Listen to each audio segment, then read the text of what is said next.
for our fall class lecture with Errol Louis, a political writer that I once worked with at Newsday. Once described New York City and its politics as more distant from the rest of America than Oz was from Kansas, and he may have been right. So we thought that it might be a good idea to bring in someone who could, as you descend into your beats and your tweets, help you make some sense of city politics, how the local, state, and the federal governments work, and how they interact, and what you might do to use them and access them effectively as you do your reporting. And as is the case every 4 years, you are here, and a very lucky year because we've got a mayoral election, as you all know, and things will be prickly and very interesting. And to help you make sense of all that, we have invited Errol Louis, who's the host of Inside City Hall on New York One, one of the cable channels here.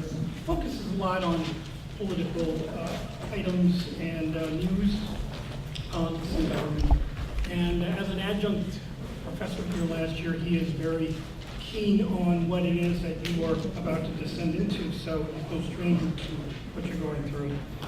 You know he's on TV now, but make no mistake, he came from the Daily News, where he was an outstanding columnist. In fact, he was an editorial board member there and was ranked as the city's best columnist and radio show host by the Village Voice in 2010. And that's not an easy award to win in a place like New York City. He's also no stranger to the national political conventions, where he's a regular, and he is also a regular on CNN.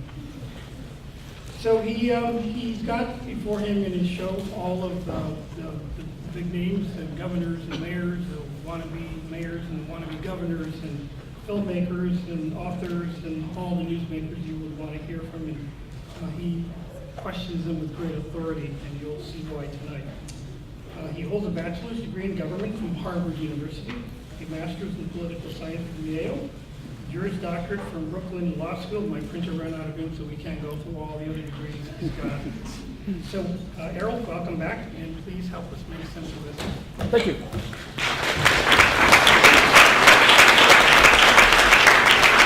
Okay, quick mic check. Is this on? Can everybody hear me, even in the back? No. Not really? It's the volume. Where's my volume? That's for the camera. This is for you. Oh, okay, good. Very well. I am very glad to be here, and congratulations. You all are in for quite a ride. And I don't just mean the politics, but the school itself, which offers quite a lot. And I was glad to take a night off from talking about politics to come uptown and talk about politics.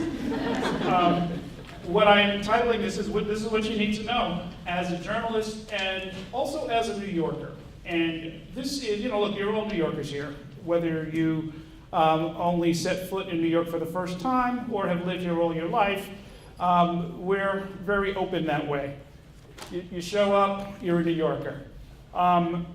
Let me ask, just for a show of hands, how many people here are not from America, are here as international students? Okay. And how many here are actually New Yorkers?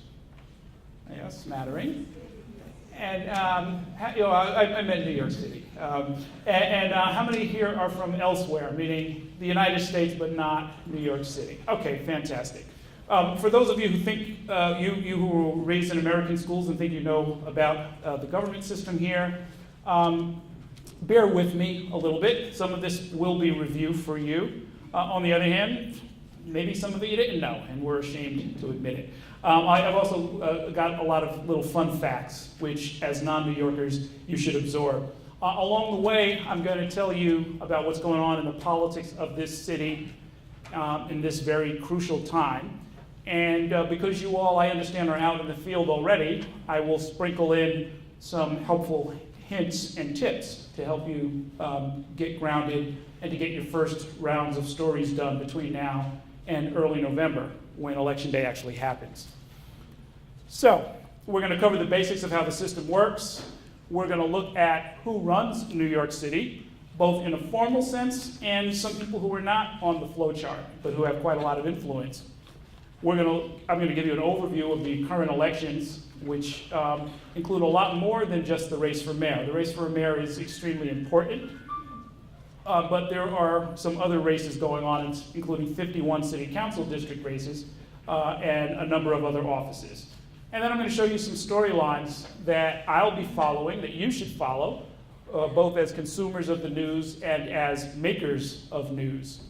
And by the way, I'm going to give this PowerPoint to Dean Sotomayor, so you can follow along, jot down notes or whatever, but in the end, I'll just give you all of this stuff. So, this is me. I'm old. I'm going to turn 51 on Saturday. And what that means, among other things, is all of this technology is brand new for me. When I finished college, we were using manual typewriters at the school newspaper. You have an immense amount of tools. However, I'm old enough to tell you that the basics really don't change. You got to learn how to tell a story. You got to learn how to walk up to people who don't necessarily want to talk to you and get information out of them by whatever means. And you've got to do it quickly and accurately and repeatedly. And everything else flows from that. I've taught for a long time, last semester here, or I should say last year here, as well as at the CUNY J School, Pratt Institute, NYU, LIU, and Hunter, Long Island University, and Hunter College. Okay, so this is mostly for the international students. We have what we call a federal system. We have a complicated set of governments. And probably the easiest way to think about it is that you've got sort of 3 vertical levels of government and 3 horizontal levels of government. So it's sort of like a grid. Let's start with 50 states. We have 50 states that the country is broken up to. That's why we call it the United States. There are also 3,143 counties, which is a level of government most people don't think about or talk much about, but it's extremely important. And is in some ways, depending on what you're looking at, a more relevant way to try and break down the country. If you're looking at demographics and so forth, there are 62 counties here in New York State. And there are about 19,000 cities. For our purposes tonight, we care about exactly 1, but you should know sort of the basics. Those are the 3,143 counties. And well, if you could see them, they would be. I don't know why. Let's see if I can brighten that up a little bit. Nope, afraid not. You'll have to look at it in the PowerPoint. Unique in New York. New York is not just the biggest city in the country, it is much larger than all of the other cities. We've got 8.3 million people here. By comparison, Los Angeles with 3.8 million, Chicago with 2.7 million, so we're bigger than the next 2 biggest cities combined. Houston is 2.1 million, and it goes from there. This city is older than the United States and older than New York State. Founded in 1624. There are some interesting stories about whether the right year is 1624 or 1625 or 1653. I'll go with 1624. And most unusual, and I think this is actually unique in the country, we have 5 counties within the city limits. So each is what we call boroughs: Staten Island, Bronx, Brooklyn, Queens, Manhattan. Those are actually counties.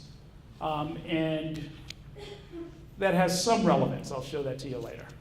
Okay, so now, there are some limits on the city's power. Most of what I'm going to tell you about tonight is why everybody wants to be mayor, why everybody wants to have power in this city. But one thing to keep in mind is that there are some real limits to what this or any other city can do within the American system. Cities are not mentioned in the Constitution. Cities have no standing in the Constitution. It's not the United Cities of America, it's the United States. And despite the fact of what I told you, that this city is older than the country itself, and the seat of government, in fact, when they first formed the country, was here in New York City, down on Wall Street, Federal Hall. You tourists should go take a look at it. Cities are deemed to be, legally speaking, creatures of the states. In other words, just like any other place, we are controlled by New York State. New York State, if it wanted to, the government in Albany, could merge us, could dissolve New York City, could otherwise limit or interfere with activities here in the city. In fact, cities have few powers that are not granted by the state. There's going to be a mayoral debate tomorrow I'm going to be moderating, And we were just kicking around some questions before I came up here. One of the questions we were going to ask was, well, if you're elected mayor, what kind of a tax rate would you have? And we had to stop and check ourselves. It's like, oh yeah, that merges into our how will you get along with the state question, because New York City cannot just willy-nilly go ahead and raise the tax, the sales tax, the income tax, or any other tax except for the property tax and I think the hotel tax. Everything else, we have to go to the state. So I know, especially for people who are new to the city, the mayor looms large. The Mayor Bloomberg looks like he's kind of running the whole thing. But he doesn't run the trains, and he doesn't control the taxes, and he doesn't control a whole lot of stuff. And to give you probably the example that if you drive in the city, you would certainly be aware of, we have what are called red light cameras. Meaning if you run through a red light, the camera will automatically take a picture of your license plate, they will mail you a ticket, you will either pay the ticket or they will suspend your license. How many red light cameras we have in the city is not determined by the mayor. He has to ask the state for permission to get more. I think we have 100 and they want 100 more. The number of charter schools that we have, it's a particular kind of public school where they suspend some of the normal rules and allow the school to have longer hours or open on Saturday or dispense with union contracts and hire whoever they want.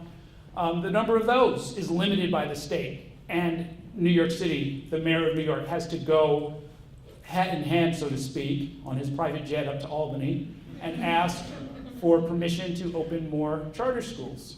When New York City wanted to put a new arena, a sports arena on the west side of Manhattan, they had to go to the state and ask for permission. The governor is much more powerful than the mayor in many respects, although I'm sure most of you are not thinking on a day-to-day basis, gee, I wonder what Governor Cuomo is doing today. There's a sort of a symbolic power to the mayor, and it's kind of interesting that so many people want to be mayor, but I want you to be aware that there are some limits to this. Nevertheless, everybody wants to run the city, right? I'm going to show you in a minute the organization chart, the official one of the city. I also recommend that you take a look at the city charter, which is the basic law of the city. It's often referred to as the constitution of the city. It functions it would be more accurate to call it an administrative code.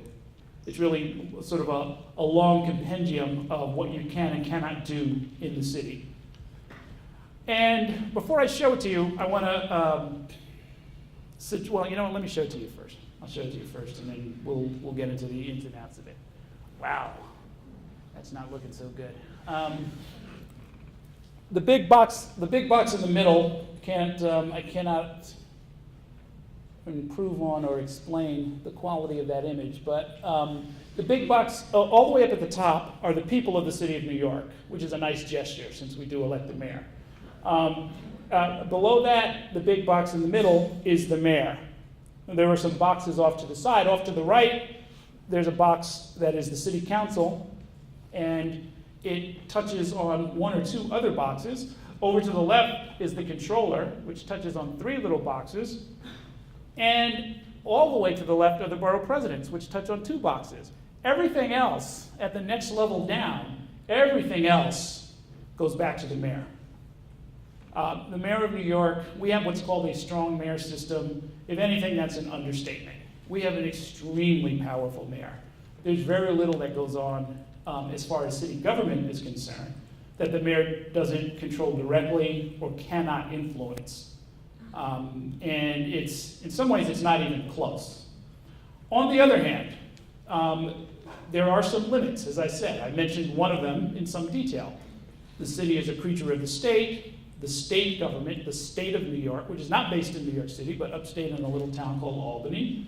The state really does control much of what goes on here. That's one limit. The mayor, despite the immense amount of power, I mean, if you total up all of the people who work in all of those boxes that report to the mayor, the number is somewhere between 200 and 300,000. It's a lot of people. It's an army of people. The cops alone are an army, right? It's probably the largest police force in the world, 35,000 cops. They got airplanes and submarines and people stationed overseas. They've got an intelligence division. They've got an anti-terrorism division. You've noticed there are a lot of cops around in New York, right? It's not just because we are the largest city. If you look at it per capita, we have a lot more cops than Los Angeles. We have a lot more cops than Chicago per person.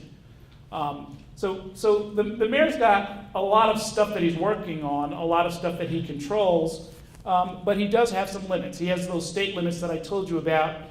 He's also got limits because, and this is how our system is set up, really at almost every level of government, which is that there's an executive, the person who does things and runs the government. There's a legislature, which makes the laws that control that government. And when those two are in conflict, there's a third branch, the courts, which sort of act as a referee and indicate limits on what both of the other two branches can do. And this is how the founders set it up. It's all spelled out in the Constitution, and it is a very interesting kind of a result. It's what we call divided government, not in any kind of a negative sense, but that is the way the thing is set up. This is what American political life is about, or it began as, which was fear of a king, fear of a tyrant, fear of someone making all of the decisions, leaving the people out, and running roughshod over people's rights. So we have a constitution safeguarded by, which is interpreted by the courts. That's sort of an absolute limit on what government can do. We've got a legislature which can pass laws, which in this case the mayor is bound to execute. And the same thing, pretty much, the same thing really exists at the federal level. President of the United States runs the government. The Congress of the United States passes laws that the president must follow. The two of them disagree on almost everything. And it is up to the courts to step in and referee those fights. So we actually have a very interesting example of it right now. Tomorrow is Wednesday. On Thursday, there's going to be a vote of the city council. I don't know how much of this you all have been following, the stop and frisk debate. So the mayor has a policy where he's directed the police department to stop and frisk people in a particular way. It has spurred a lot of controversy. And the mayor has just met in the last week or so you've probably seen all of this, you'll see it all play out. Two limits, as intended by our system, two limits on his ability to do stop and frisk. One limit came last week when a federal judge issued a ruling saying this is unconstitutional. Elements of this plan are unconstitutional. The way that it's being implemented violates the Constitution. You cannot do it. It must stop. I will put in a police monitor. I will require you to test out certain new approaches, but this has got to end. And the fact that a federal judge did that is the way the system is intended to work. Also intended to work is what's going to happen on Thursday. The legislature of our city, the New York City Council, passed a pair of laws that were intended to limit the mayor's ability to enact stop and frisk and other police policies. One would create an inspector general to oversee policy for the police department. The other would specifically outlaw racial profiling and allow people to sue the city if they feel that they have been stopped for an illegal reason. The mayor vehemently protested against them. When the laws were presented to him, he said, I refuse to sign them. I am vetoing them, meaning I will not sign them. You'll have to go back and have a super vote, not just pass with 26 out of your 51 members, but now they have a much higher burden. I think they have to have 34, 35 votes in order to override the mayor's veto and enact those laws. They're going to take that vote on Thursday. It is widely expected that they will reverse the mayor's refusal and turn one or both of those into laws. This is what divided government is all about. This is why we have so much government. This is why we have a mayor and a city council and a bunch of judges. This is why we have at the state level a governor and a state legislature and a bunch of state judges. This is why at the federal level we have a president and a Congress and a bunch of federal judges. For you international students, Americans generally don't trust people with power. And the overall solution is to create some counterbalancing places where other people have power, and we allow and expect that they will argue it all out. And that is where we, the journalists, come in. We keep track of all of it. We report it accurately. We let people know what's true and what's false about what's being claimed, including the court decisions, by the way. When it works, it's a wonderful thing. I mean, that really is how stop and frisk is going to be resolved. I mean, pay attention to, but don't take too seriously as a citizen, a lot of the stuff you hear about, well, if we get rid of stop and frisk, there's going to be dead bodies in the street. Okay, well, that's a good headline, and that's a political argument, but that's one among many political arguments, and you should, I hope now, appreciate that there are a lot of people involved in that conversation, and they're involved whether or not the mayor wants them involved. I think this is the civics lesson that our mayor is learning, that he probably could have spared himself some trouble if he recognized that it's like, well, you know what? If I screw around too much with this federal judge, she's going to impose something on me. I'm going to get an unfavorable ruling. If I screw around too much with the city council and don't negotiate with them, they're going to pass something even though I don't want it. And again, and I can't say it enough times, that's the way the system is supposed to work. People try to do things, other branches of government argue against them. Sometimes there's a little bit too much arguing, and we call it gridlock, and you see a lot of headlines about that, oh, nothing's getting done. Your response as a well-trained journalist should be, that's kind of the way the system is supposed to work. When there isn't agreement, or there isn't enough agreement, things are supposed to kind of stop until the fight is resolved. Okay, so now, these people who were at the top of the flow chart, the voters.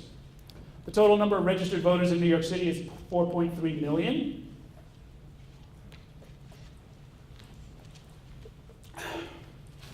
They are, in fact, 38% of the total number of registered voters in New York State. That, incidentally, is why we're having our municipal elections this year, although all of the rest of the important races for the state are in a different year, namely next year.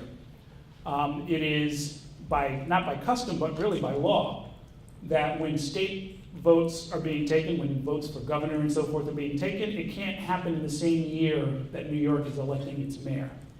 They were afraid that we, the New York City voters, who make up 38% of the total, would dominate all of the state offices, which we kind of do anyway. The attorney generals from Manhattan, governors from Queens, the controllers from Long Island, downstate, tends to govern things. In the 2009 general election for mayor, meaning 4 years ago, only 18.4% of the people of voting age actually cast a vote. That's pretty low. Even compared to the rest of the country. In November 2010, the very next year, 28% voted in New York City, compared with 53% statewide and 46% nationwide. So there's a bit of a problem here. Well, what's the problem? Why aren't people voting? I don't know. Our job is to inform people, tell them what's important, try and keep the conversation at a serious and relevant level, and urge people as much as possible to go out and vote. The challenge in New York City is we are competing with everything. We are competing with the celebrities who, clutter page 6. We are competing with real important stuff that's going on in the world. And you'll find that the audiences that we are all trying to reach are often distracted and involved in a lot of other different things. It is what it is. You should know that, however. Here's how it breaks out by party. It's a very democratic city. 2.9 million of the 4.3 million registered voters in our city are Democrats. That is a huge advantage. The number of Republicans is less than 500,000, by contrast. We have something called the Independence Party. Contrary to its name, it does not mean that you're registered in no party. It means you're registered in something called the Independence Party. They have 109,000 members. The Conservative Party has 20,000. Something that is a relatively recent formation. I think they came about in 1998, the Working Families Party. And they were designed as an alternative to something that now defunct, which was called the Liberal Party. And we have the Green Party here.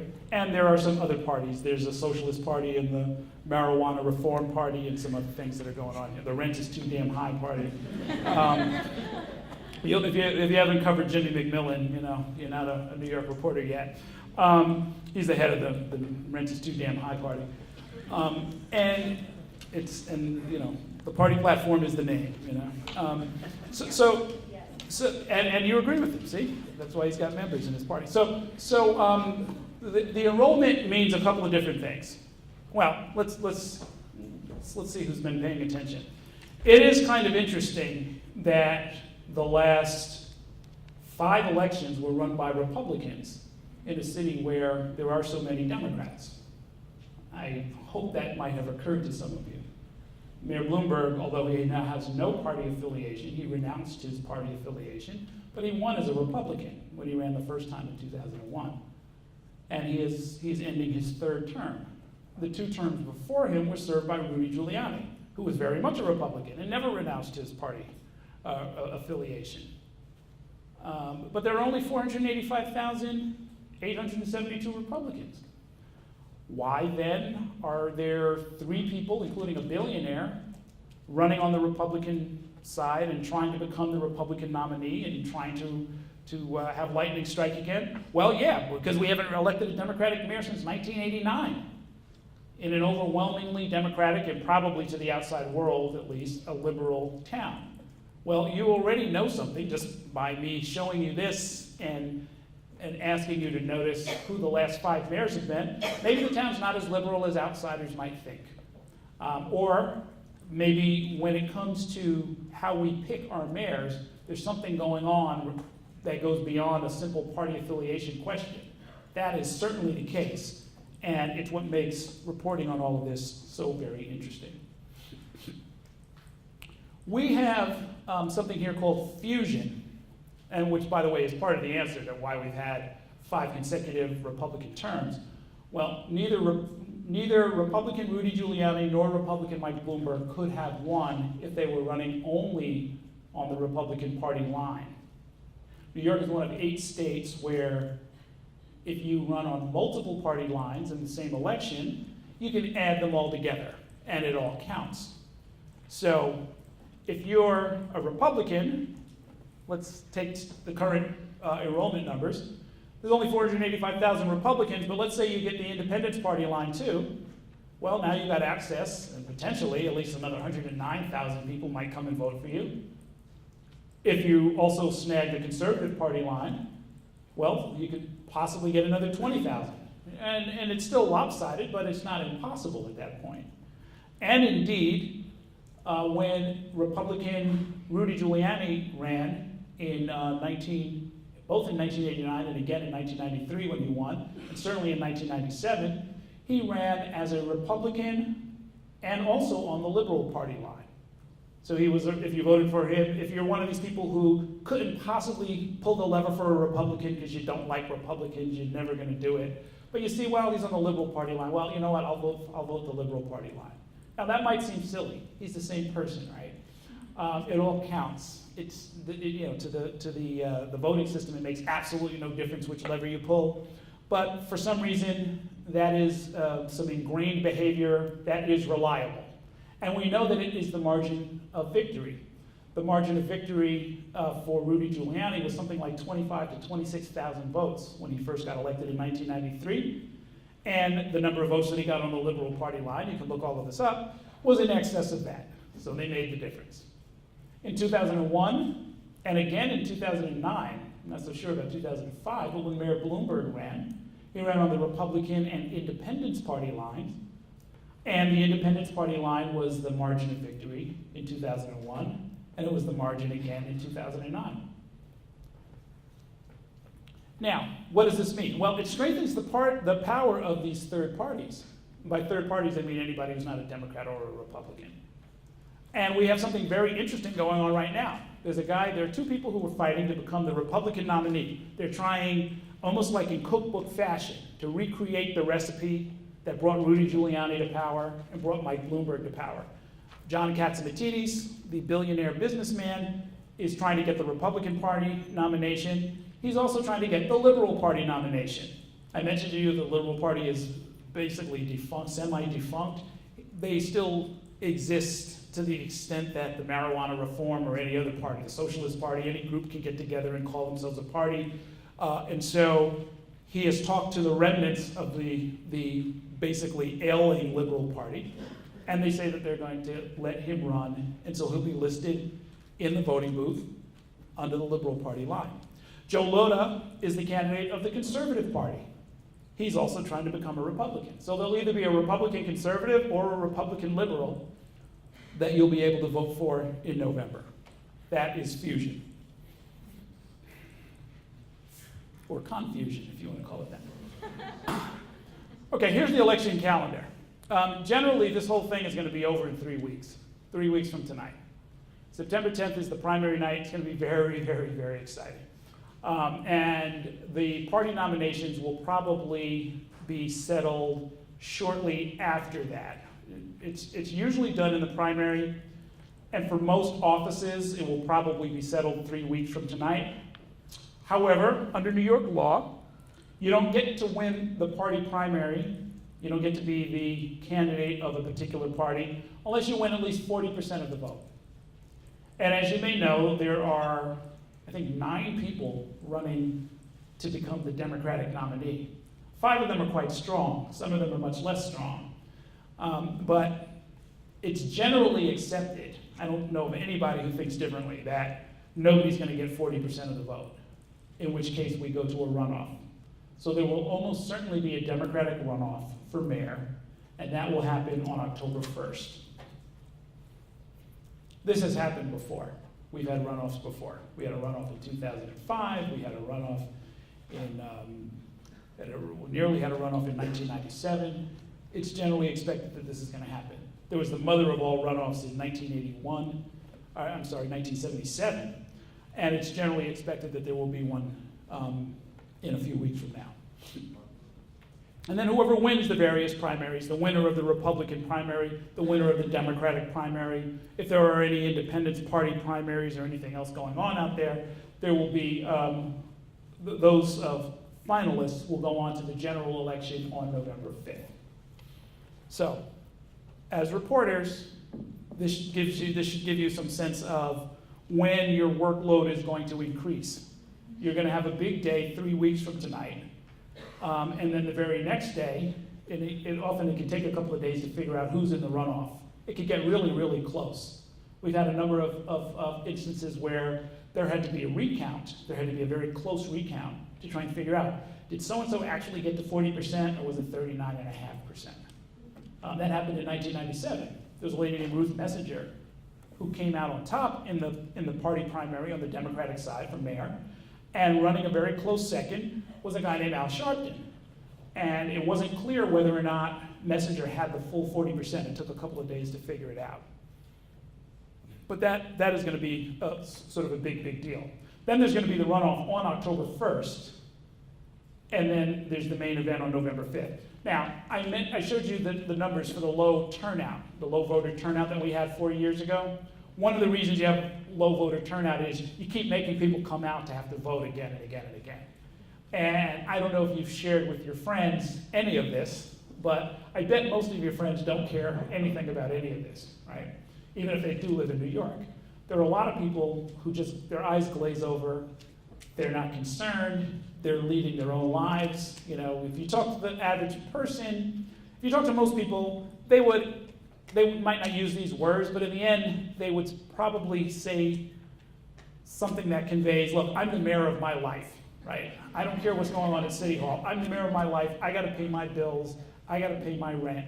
I got a kid in school. I got a lot of different worries. I don't really care about Anthony Weiner or anything else. Perfectly valid.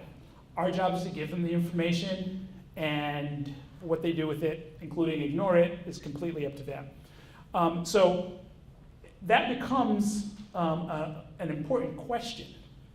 Who's going to come out on September 10th? A lot of people are going to come out on September 10th. Who's going to come out on October 1st? The number is almost certainly going to be lower. And then who comes out on November 5th? Well, it depends. You know, if it looks like it's going to be a blowout, then a lot of people might stay home. If it looks like it's going to be an important election with a lot of people who are concerned about the outcome of it, meaning, for example, and I hate to throw the guy's name around like this, but if Anthony Weiner were to win the primary, you'll see a much bigger turnout on November 5th than if a less controversial candidate were to be on the ballot. Okay, so who's involved here? What's going on? Okay. There's the campaigns themselves. Each of the candidates' campaigns, has anybody here ever worked on a political campaign? Okay. You know what a strange creature it is. It's probably true everywhere. I don't know about everywhere, though I know about America. It's a very strange kind of a thing. It's an organization that comes together, run largely by volunteers, staffed, I should say, largely by volunteers. They spend millions and millions of dollars, more than most small businesses spend, and then they go out of business. You know, and it all comes down to not trying to sell a product every day, but trying to get as many people to the polls on one day to do one thing, and then everything falls apart. So they're odd kind of creatures, and they are worth reporting on. They are worth following. They are absolutely fascinating. I've worked on them. I've reported on them. It's a very unique, very American kind of a thing that goes on inside of a campaign. You have the party organizations. All those various parties that I showed you, especially the Democrats and the Republicans, they have county chapters. There's a chairman in Brooklyn. There's a chairman in Queens. There's a chairman in Manhattan. They've got their own little structure. It's in their interest to have their candidate win. You know, the Queens Democratic Organization, for example, has endorsed Christine Quinn for mayor. They really want her to win. If she wins, they get a lot of goodies. Some of this is in the form of jobs. Some of this is in the form of influence, phone calls that are returned. They really want to see this happen. So they are gearing up. They are going to do their best to try and drag their candidates over the finish line. You have the labor unions, especially the labor unions that represent municipal workers. The biggest and most powerful is the United Federation of Teachers. There are 75,000 teachers in New York City. They are, you know, we have mayoral control here, so the mayor, among all those other boxes that I showed you up there, the entire school system with a multi-billion-dollar budget and the education of 1.1 million kids. The teachers are desperately interested in this. The teachers are all in. They are, I've gotten, anybody here getting campaign mail? I don't even know if you guys are, okay. You know, my first probably 4 pieces of mail were actually from the union on behalf of their candidate, which is Bill Thompson. They are major players, and you know, I mentioned that there are a couple of 100,000 city employees. Most of them are in unions. The biggest of those municipal employee unions, District Council 37, they're not the most powerful, but they have the most people. They have endorsed John Liu, one of the other candidates. There is another large union called Local 1199, of the Service Employees International Union. They have endorsed Bill de Blasio. There is another union, Teamsters Local 237. They are the largest Teamsters local in the country, and they represent the people who are the employees in public housing. They also represent the 5,000 school safety agents who do security in the public schools. And they are endorsing Bill Thompson. So the unions are kind of all over the place. They made a big show about trying to come together and sort of get behind one candidate, and it didn't work at all. You know, efforts like that in New York just tend not to work. Everybody kind of goes their own way. And then you have independent committees. This is a relatively new phenomenon in New York, where you have committees that just get together. You know, this is in the spirit of a Supreme Court decision of a few years ago called the Citizens United decision. In reality, these things always were legal and always could have been involved in New York politics, but they've never been as involved as I've seen this year. Where, for example, there's a group, I don't even remember their name, I just remember their slogan, which is anybody but Quinn, right? And they have spent $250,000 on television advertising. I don't know if you've seen any of it. It's pretty ugly stuff, you know? And you ask them, like, gee, well, who's behind this? And I know the guy who makes all of their ads. He's a political consultant. And I asked him, I said, Scott, you know, who's behind this?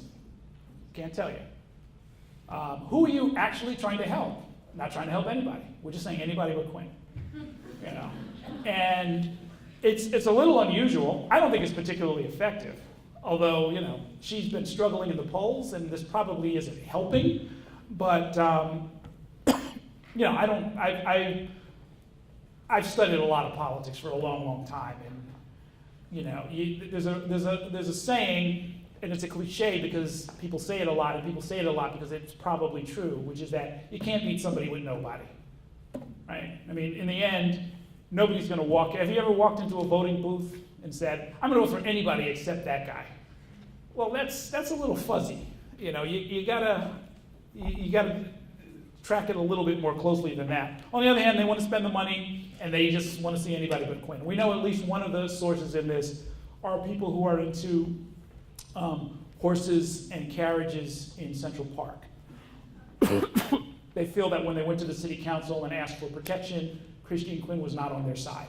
There are a lot of people who think that those horse-drawn carriages, those lovely picturesque, sort of romantic horse rides in Central Park, let me put it to you this way. If you want that, you better go get a ride now, because after January 1st, it's not clear whether or not that's going to be available. It might go the way of, the passenger pigeon or the Brooklyn Dodgers. They're going to outlaw the horses in the park. They say it's cruel to the animals. I don't know. I haven't interviewed any horses. But another important player in all of this stuff is us, the editorial boards. You must have noticed over the last weekend, and this is a new one for me. I've never seen this before. As Dean Sotomayor mentioned, I was on the editorial board of the Daily News for 6 years. We did a lot of endorsements.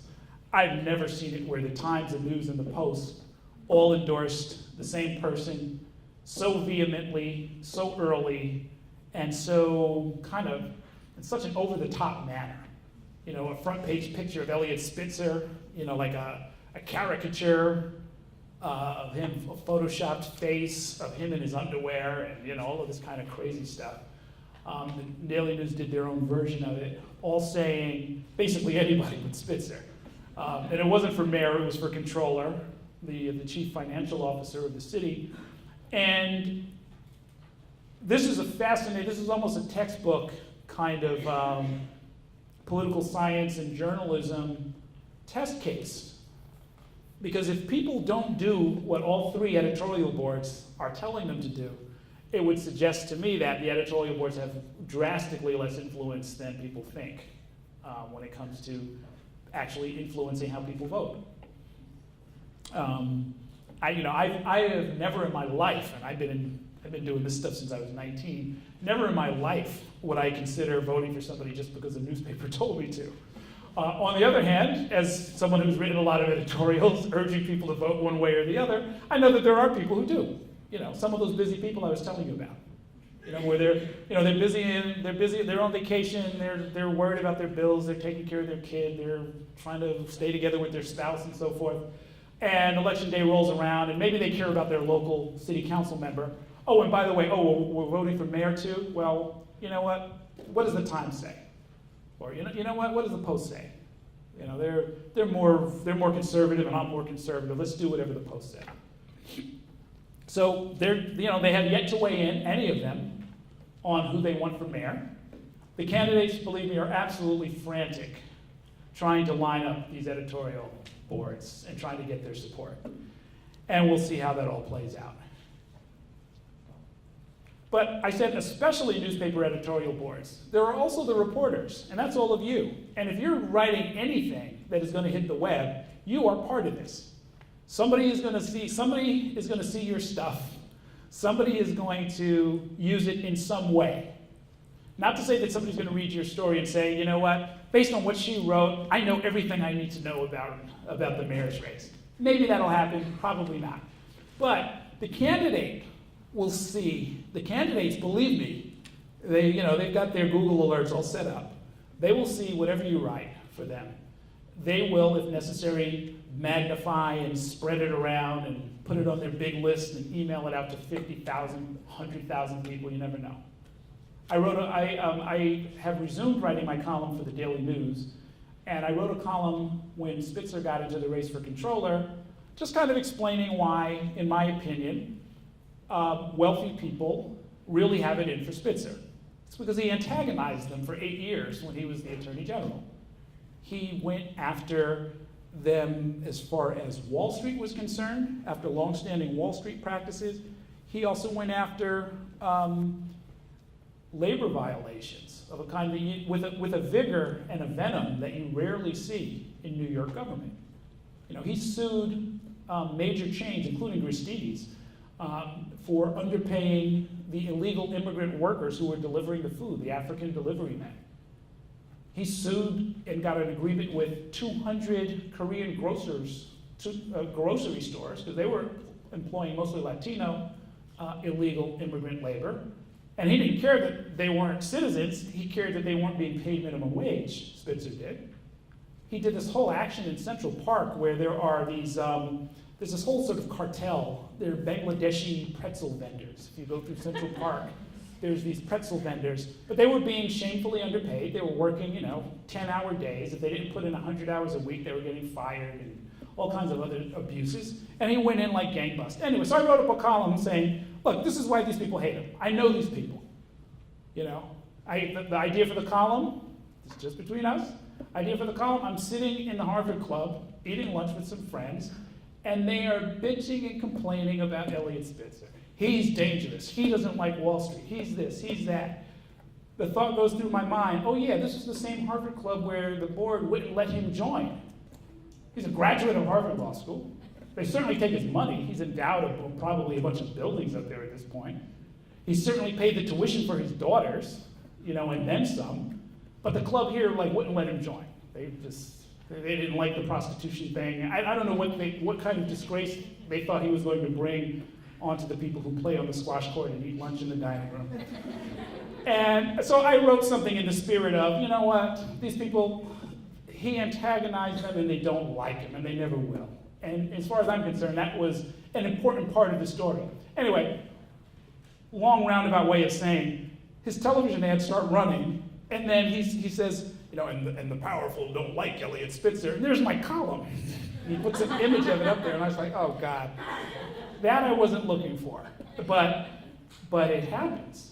It happens. And so no matter why you write what you write, because you're doing your job, it's an assignment, it's fun, it's the story angle you came up with, you found some good interview quotes and you just put it together because you were asked to, you never know how far it's going to go. And people will use it, as Spitzer used my column, and it will have some reach. So you're part of this thing now, and what that means is you've got to be extra careful. I might have been a little more careful if I knew it was going to show up in a television ad. You've got to be scrupulously fair. You have got to take this stuff very seriously because you're in it. Okay, here are the candidates. Christine Quinn is the Speaker of the City Council. She is not just first among equals of the 51 members of the City Council. She basically controls the City Council. The Speaker, that is the job of the Speaker. They control the budget, they control the committee assignments, and by controlling the committee assignments, they also control the pay of the other 50 members of the council. They have a system in the council of what they call payment in lieu of expenses, and that's known informally as Lulus. Everybody wants a Lulu. If you get to be the chair of the sanitation committee, instead of making the $112,500 base salary of a New York City council member, for what is part-time work, by the way. You ever want to, think about politics? $112,500 per year of your money, by the way, including your visitors. You don't have to pay income tax. You pay sales tax or any other tax in the city. You are contributing to this. We pay them $112,500 a year for what is a part-time job, by the way. It's a part-time job. Some of them do other stuff on the side. You should look at those disclosures. It's a great story. Every year somebody writes about it. The council members who also run a law practice on the side and are required to disclose how much they make. They're making like $300,000 as a lawyer and also picking up another $112,500 at the city council. My point being, if you serve on a committee, you might get an extra $10,000, you might get an extra $15,000, you might get an extra $20,000 a year. That is determined by whether or not you are the chair of that committee, and the chairmanships are determined by the speaker, Christine Quinn. She has used that authority quite vigorously. The other sort of main power that she has is to determine how much the individual members get in what are called member items, meaning discretionary funds to spend within their district, which makes you, of course, look like a hero. You get a lot of ribbon cuttings, got a new computer lab for your school, or you get to resurface the park, or you get to pay for the new puppet theater or some other kind of a thing that everybody likes. And she doles that out quite judiciously, and she has wielded quite a lot of power for several years. So she is, in many polls, listed as the front runner.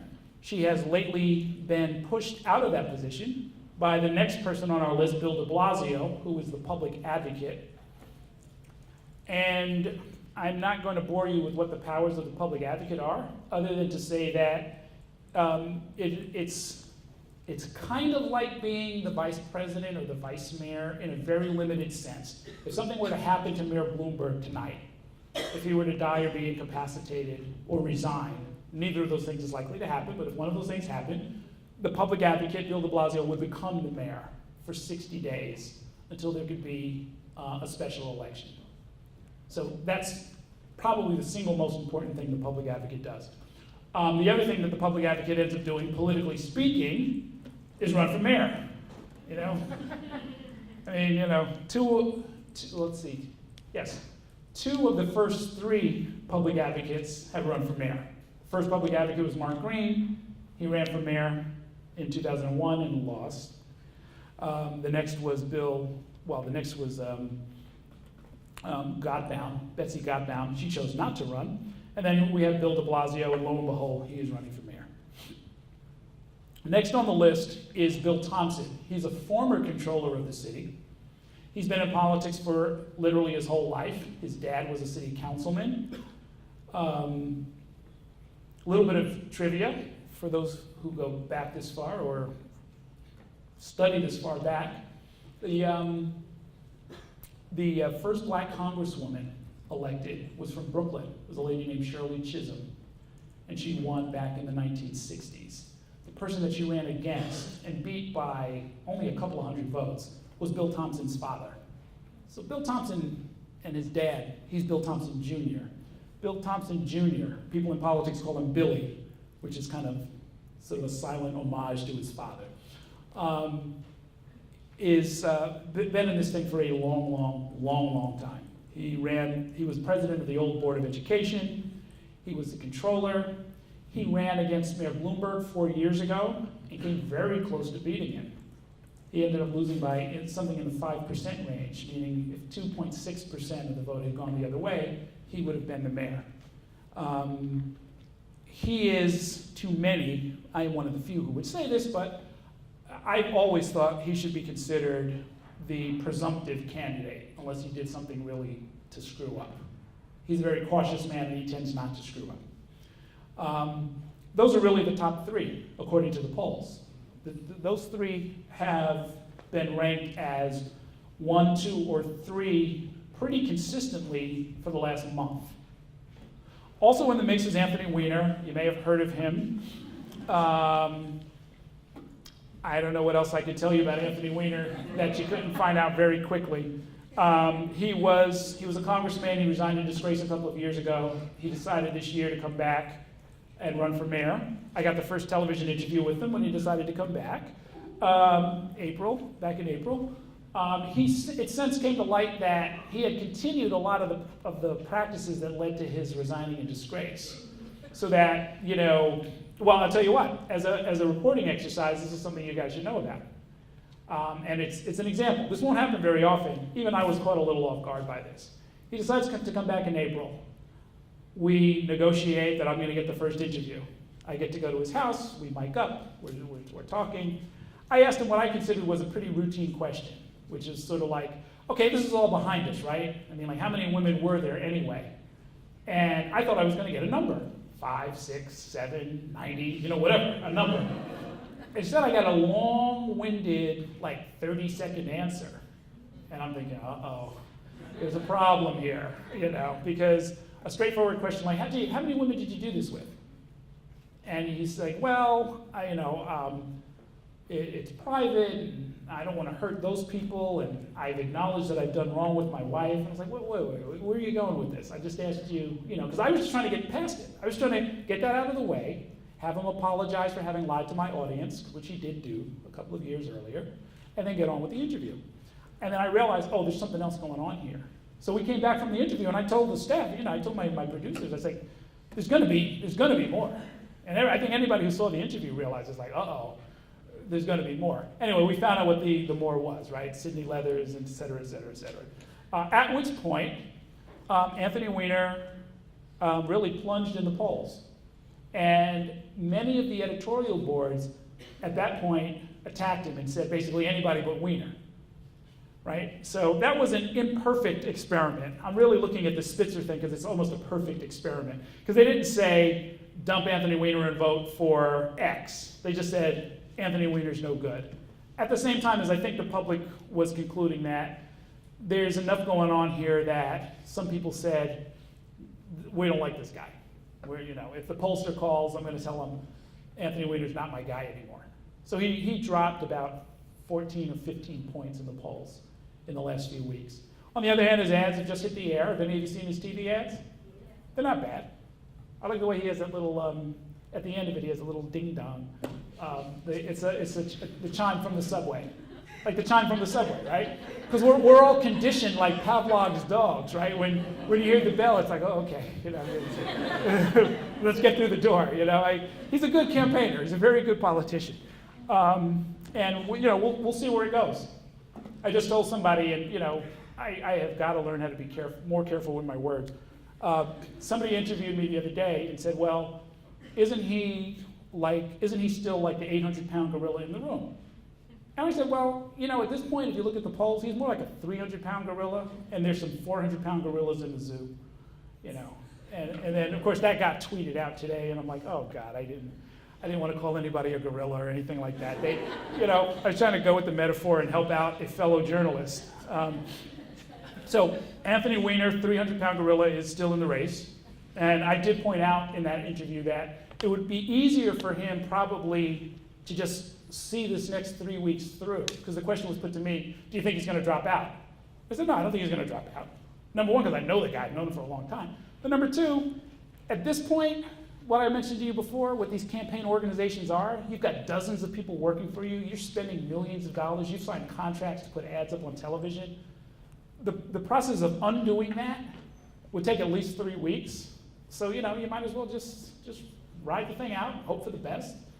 As he has said repeatedly, his campaign is essentially a bet, and he is betting that the voters are more interested in his ideas that he's put up on his website in numbing detail, that they're more interested in that than they are in what he characterizes as his private problems. So we will see. We'll see. There are those who think that his problems are not so private. And that lying to the public is very different. Lying to your wife is one thing, that's between you guys.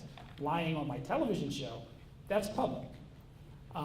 Telling us, oh, this is all behind me, and then we hear from Sydney Leathers and we line up the chronology, and it's like, well, how long was it behind you? Was it behind you, as of like 90 days ago? That's really different than if we thought, or you didn't disabuse us of the notion that it was all behind you years ago. So I think those are some of the problems that he's working with, but we'll see how it plays out. John Liu, another candidate who has had some troubles. His troubles have been almost biblical, in his case. His campaign manager, his former campaign manager, was convicted and is heading to federal prison for having committed some wrongdoing with regard to his fundraising. His campaign manager died about a week and a half ago. He was a good friend of mine. It was a very sad and tragic fight that he lost, his campaign manager lost with kidney disease. And the campaign finance board decided that, in part because of the problems that his campaign treasurer had gotten the campaign into, he will not get $3.5 million in matching funds. So he's going into the last 3 weeks minus $3.5 million that he expected, minus a political genius. The guy running his campaign was an absolute genius, had been the architect of several major victories in the past. And he never was doing all that well in the polls, and that was always a problem that he was going to have. John Liu is the first Asian American citywide elected official in New York history. John Liu is a very, very hard worker and campaigner. And he was and is, even in a city of immigrants, very much an immigrant candidate. He was born in Taiwan. He has this little joke where he says, "It says right here on my shirt, made in Taiwan." He won 4 years ago, even though the Times, the News, and the Post all endorsed his opponent.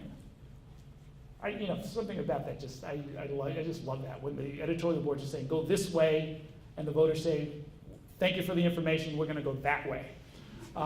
It was one of those cases 4 years ago. He had a come-from-behind victory. He's hoping for another come-from-behind victory. But it is a very interesting phenomenon. What the census numbers found, you may have already seen this in your research, is that New York has, compared to 10 years ago, 1 million new Asian New Yorkers. And this has translated into something new in New York politics. Normally in New York politics, you sort of tick off the political tribes, right? You've got your Jews and your Italians and your Irish and your blacks and your Latinos, and now you have to start talking about the Asians, because they come in around 8 to 10% of the registered voter population. They will probably account for more than that, is my guesstimate. And John Liu is making his own guesses on this. He told me on the air he thinks that they're going to end up being about 15% of the turnout on September 10th.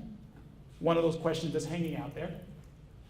So everybody here is making a bet. I told you what Anthony Weiner is betting on.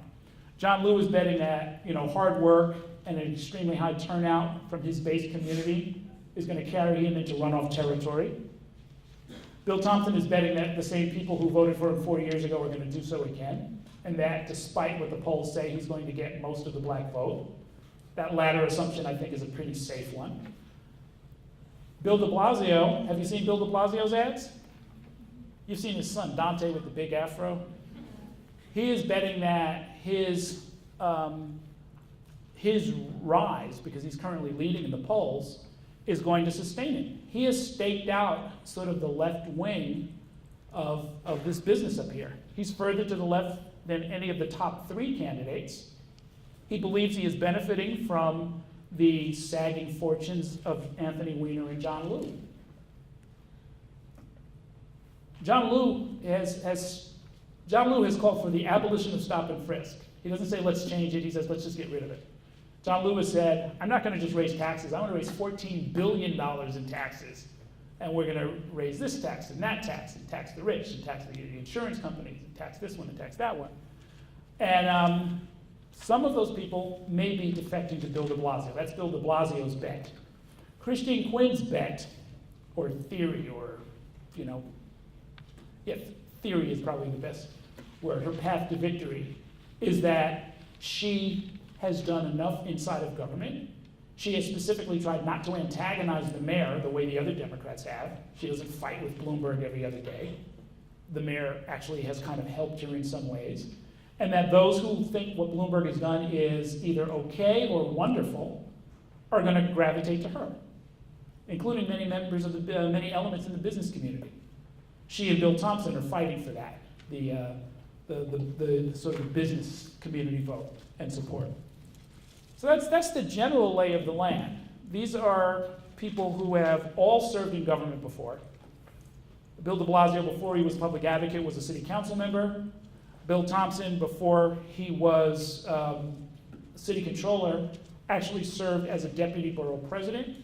And I told you he comes from a political family. Anthony Weiner served in Congress for over a decade, and before that was the youngest member at the time he was elected to the city council. And John Liu served in the city council. So these are all people who know their way around this business. They know how to run a campaign. They're making all of those bets, those wagers, those theories that I just laid out for you. Those are all very plausible, supported by polls, backed by millions of dollars. And that, in many ways, is what we're going to see play out in the next 3 weeks, 21 days. On the other side, the Republicans. Joseph Lota was a deputy mayor under Rudy Giuliani. He was his budget director, and he was a deputy mayor. He was also the chairman of the Metropolitan Transportation Authority, meaning, unlike the mayor, he actually did run the trains, and he resigned in order to run for mayor. One important piece of his biography, I don't think he emphasizes it enough, was he was a deputy mayor, meaning he was at City Hall when September 11th happened back in 2001. He later developed cancer, as did many people who spent a lot of time down there in the weeks after the terrorist attack. And he beat cancer. He's a cancer survivor. So when people say, well, gee, why are you running? It's hard to win as a Republican, and it's even harder to win as a Republican associated with Rudy Giuliani, who wasn't all that popular. And I have people in my family who are cancer survivors. You get a second chance at life. It's like, that's the time to really start going down the bucket list, And I think that's part of what's going on here. He has led in the polls pretty consistently from the time that they started, from the time that he announced. He has a lot of institutional support. Underneath him, John Catsimatidis was the founder of Gristedes, and if you shop at Gristedes, then a lot of people associate him with that. The ads for the supermarket still have his face in it, and people think about him as the grocery store guy. He is a billionaire, meaning he's worth about $3 billion. For perspective, in New York City, as far as billionaires are concerned, there were billionaires and then there were billionaires. So he's worth $3 billion. The current mayor of the city is worth 10 times that much. So he's one of your lower billionaires, right? Most of his money does not come from the grocery store. It's less than 5%, I think he has said. Where his money really comes from is he has a fleet of private jets that he leases to other people. He has this whole thing going on in Western New York where they're basically filling stations where you can also buy stuff in a kind of a grocery store type situation. That is where the big bulk, because he's supplying the oil. So he's sort of in the oil business. He's very, very much in the real estate business. He owns many, many big towers here in New York City. And he also kept a hand in the grocery business. In his words, he says, because he's got a lot of people employed there and he doesn't want to let them down. His story is that he came here, he is an immigrant, he came here from Greece as a very young boy and grew up on 135th Street in Harlem and went to Brooklyn Tech High School. I don't know that he finished. He certainly did not he went to college for a minute, but he did not finish NYU, did not finish college, and went into business, and the rest is financial history. He was a Democrat until somewhat recently. He has supported Democrats and Republicans. He has a very close personal relationship with Bill Clinton, the former president, and he was going to run for mayor 4 years ago.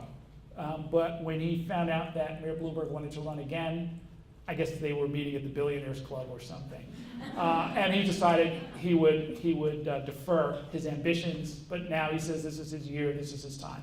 He's never run for office before. In fact, none of the three listed here have ever run for office before.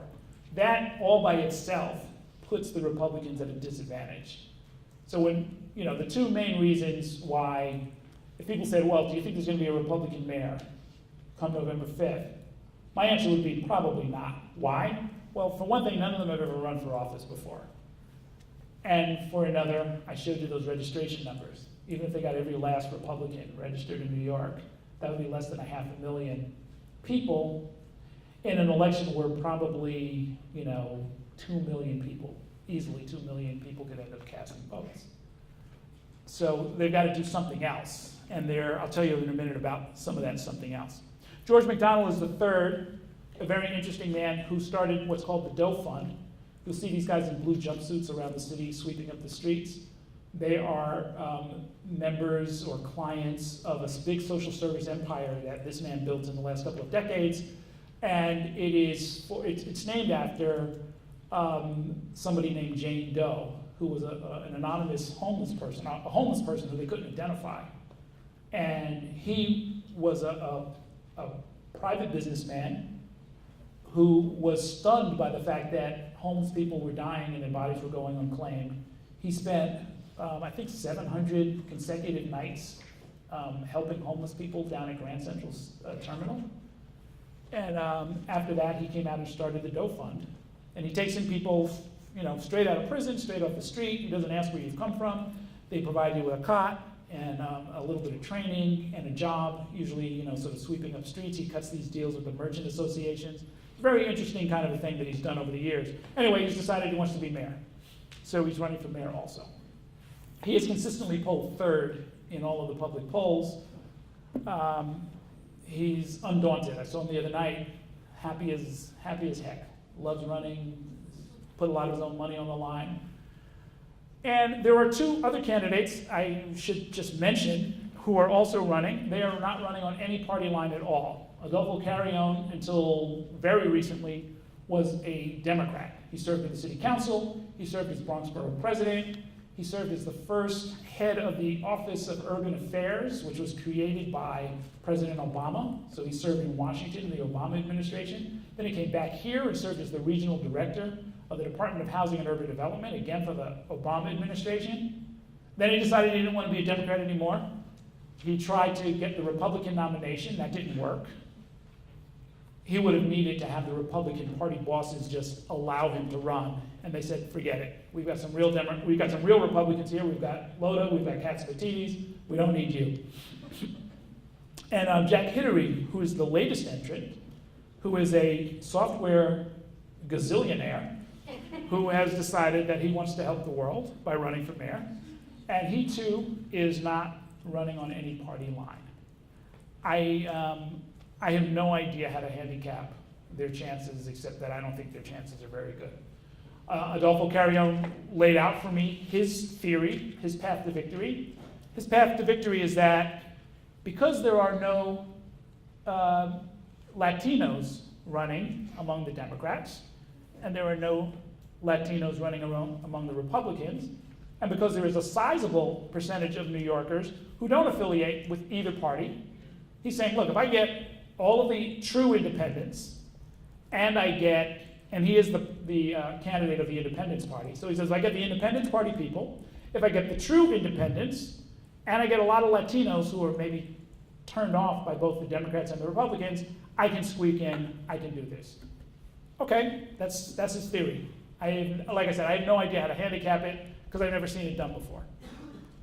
As a reporter, as a journalist, you're always on the lookout to notice what has never been done before.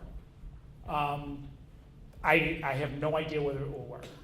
I have no evidence that it's working, I will tell you that. If it were working, I try and think about the things that I would see. Well, on one level, it's a little too early. But one of the things he would have to be counting on would be total disarray on the Democratic side. Complete chaos, nastiness, shouting, biting, fighting, and kicking. Maybe we'll see that at the debate tomorrow night. I should be so lucky. I haven't seen it so far. And I've moderated at this point, I think 13 mayoral debates. It kind of, it's like a part-time job that doesn't pay. Jack Hidary, total question mark to me. And let's be, we should be clear about this. I interviewed two candidates last night on my show who have absolutely no chance of winning. One of them is a comedian named Randy Credico, who is a very funny man. He does these great imitations.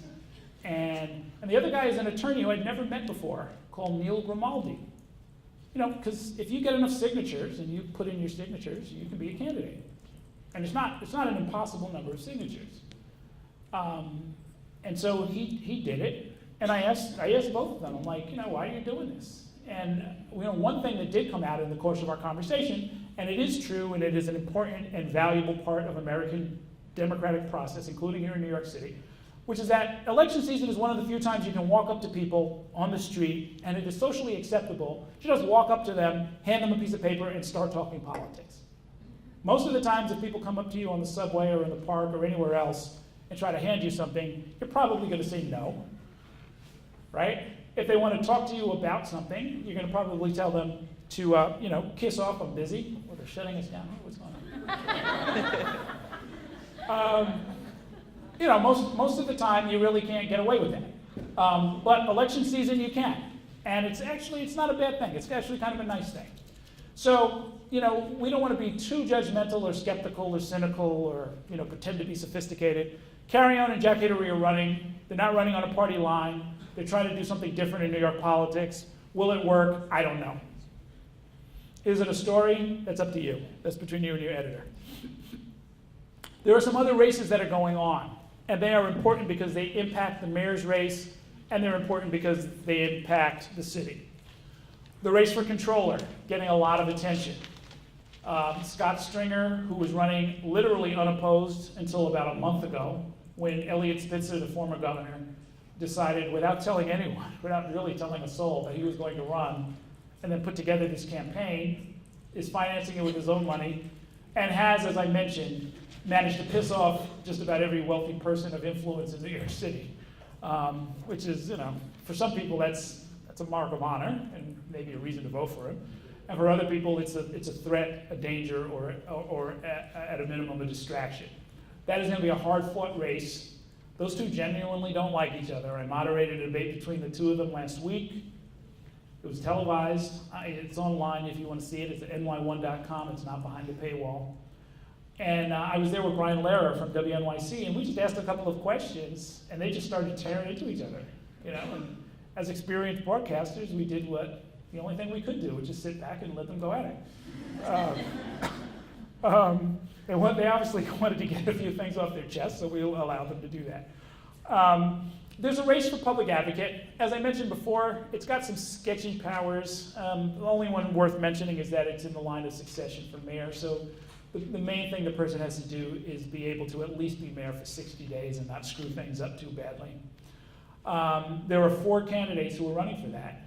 And very much like the race for mayor, it's kind of good to see from a diversity standpoint, right? New York prides itself on diversity. 40% of the population is foreign-born. On the mayoral side, we've got John Liu, the Taiwanese guy, and you've got Bill Thompson, the black guy, and you've got Christine Quinn, who's the first, who's Irish and the first lesbian ever running for mayor and could win. You got Anthony Weiner, a Jewish candidate. We usually have a Jewish candidate. We have for the last few decades. It's an interesting mix. You got Bill de Blasio, who's part of this mixed family. He's got the kid with the big afro. It's a very New York kind of a tableau.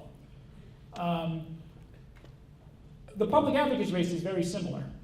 There's a lady named, in the lead is Tish James. She's my city councilwoman. She's out of Brooklyn. Right behind her is a fascinating woman named Kathy Guerrero, who is Italian, although she seems to be polling very well in the Latino community. And I asked her directly, it's like, aren't there a lot of people who probably think that you're like Latino and not, maybe Mexican and not Italian? And she was insulted by the question. She says, no, they're very intelligent, sophisticated voters. They know who I am. So Kathy Guerrero is in our relatively liberal city, is a bit of an outlier. She used to work for the Catholic Church. She is a pro-life, relatively conservative on those issues. And she's a ball of fire. She's former college athlete. She's backed by tons and tons of law enforcement and other unions. She's got all this family on Staten Island. She's running for public advocate as well. There's a lady named Reshma Saujani, who, if elected, would be the first Indian American elected citywide to anything in this town. And she used to work on Wall Street, and now she runs this thing called Girls Who Code, where she works with young girls to try and teach them how to get into, sort of internet-type fields. And it's a real interesting race. And then there's Daniel Squadron, who's a state senator. His father, Howard Squadron, you might know, who was big in the world of Jewish philanthropy a generation ago. And it's a very New York thing. You got the black lady and the Indian lady and the Italian lady and this Jewish guy, and they're all kind of, we did a debate with them last week, and they're all bashing each other, calling each other names and stuff. There are 2 borough president's races that are worth your attention. There's a race in Queens that pits a guy named Peter Vallone Jr., whose father used to be the Speaker of the City Council. He's a city councilman now. And it pits him against a lady named Melinda Katz, who used to be a city council member.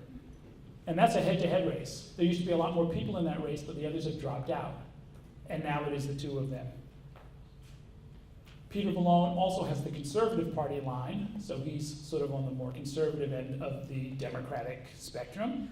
Melinda Katz has the backing of the Queens Party organization. So they both have different visions of how to do this stuff, and that's a big fight that is shaping up. Here in Manhattan, there's a big fight for Manhattan Borough President. There's a lady named, who I think, she doesn't represent this area anymore, but It includes a lady named Gail Brewer. Actually, she might represent this area. Gail Brewer represents the Upper West Side. Also running is a guy named Robert Jackson, who represents West Harlem and Washington Heights. That's the uptown contingent. There's a lady named Julie Menon, who's from Lower Manhattan, and she ran the community board down there, which includes Ground Zero, that whole area down there. She's very prominent after the September 11th attacks. And there's a lady named Jessica Lappin, who was a councilwoman on the east side of Manhattan. And the four of them are going at it. Very competitive, very interesting, right in your backyard.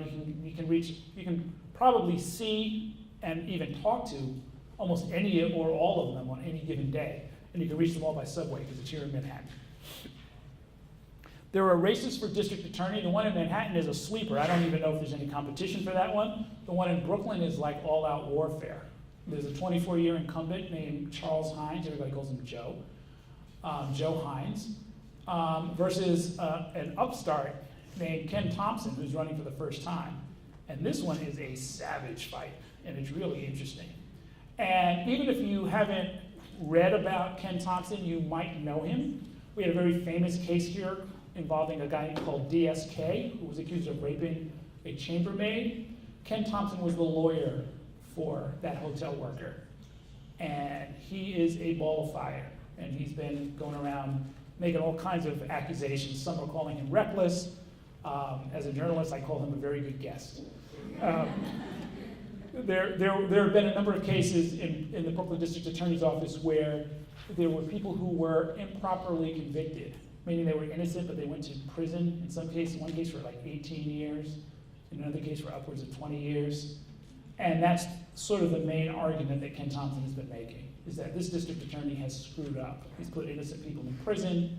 It's time for a change. 24 years is long enough. Big, ugly fight.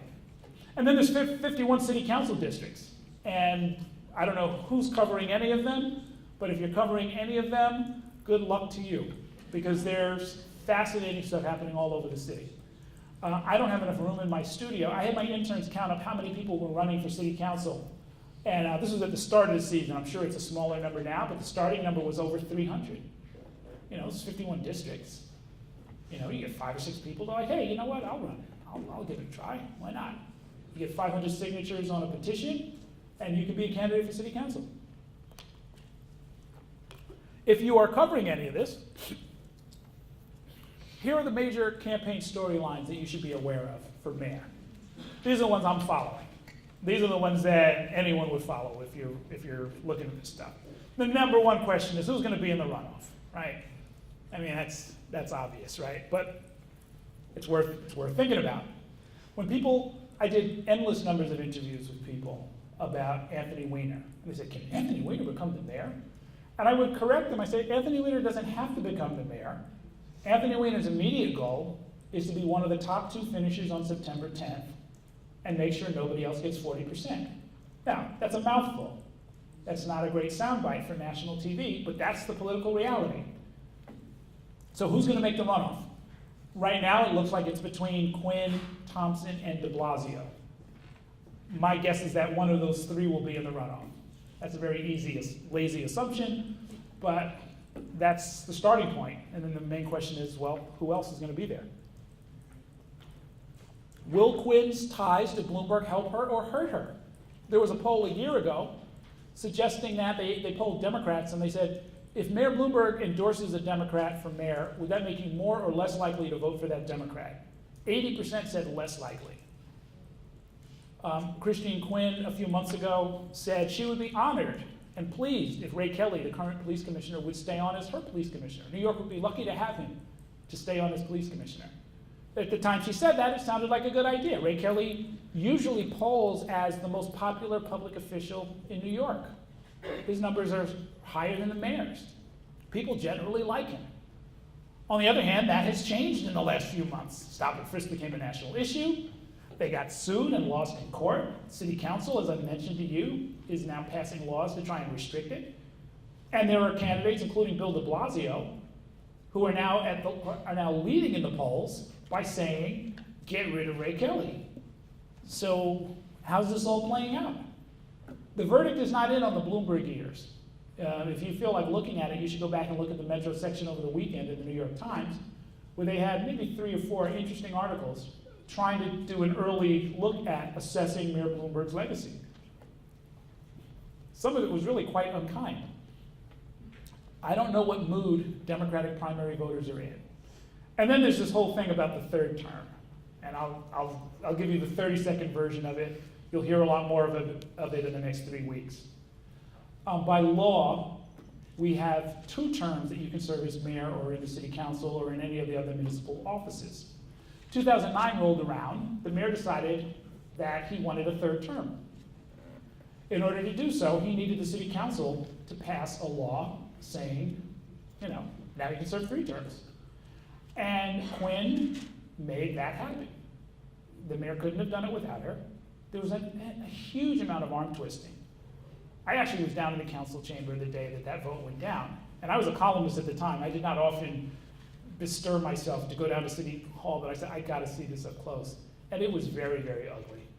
There were rows and rows of people who were bussed in to take up the seats in the chamber so that the people opposed to this 3rd term couldn't get into the building.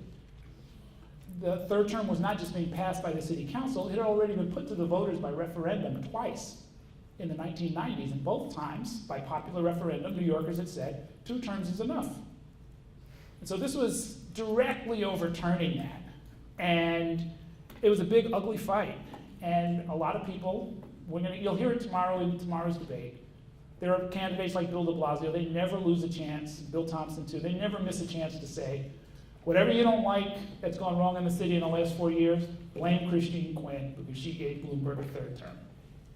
Will that work? We'll see.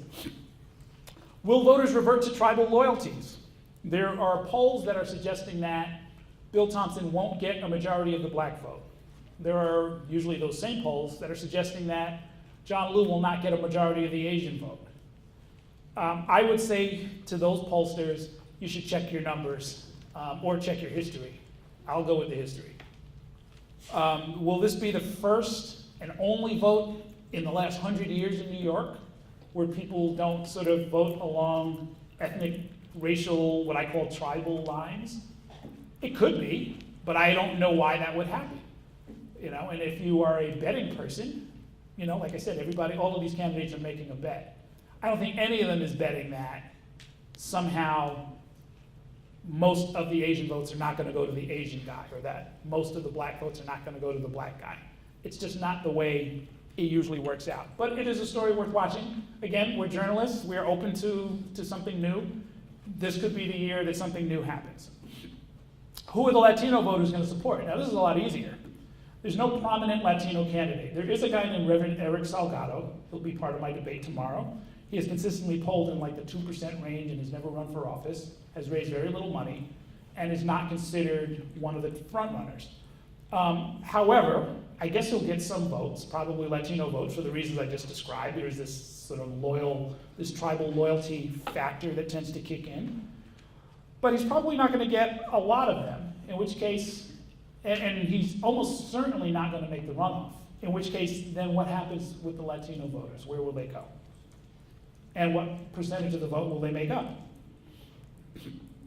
On the Republican side, I mentioned to you that Joe Lhota is also the candidate of the Conservative Party, while John Catsimatidis is also the candidate of the Liberal Party. Well, there's only 482,000, whatever the number was, Republicans in New York. Do they want to be sort of liberal Republicans, the way John Lindsay was, and Fiorello LaGuardia was, and Rudy Giuliani was? Or do they want to be more conservative types, or even libertarian?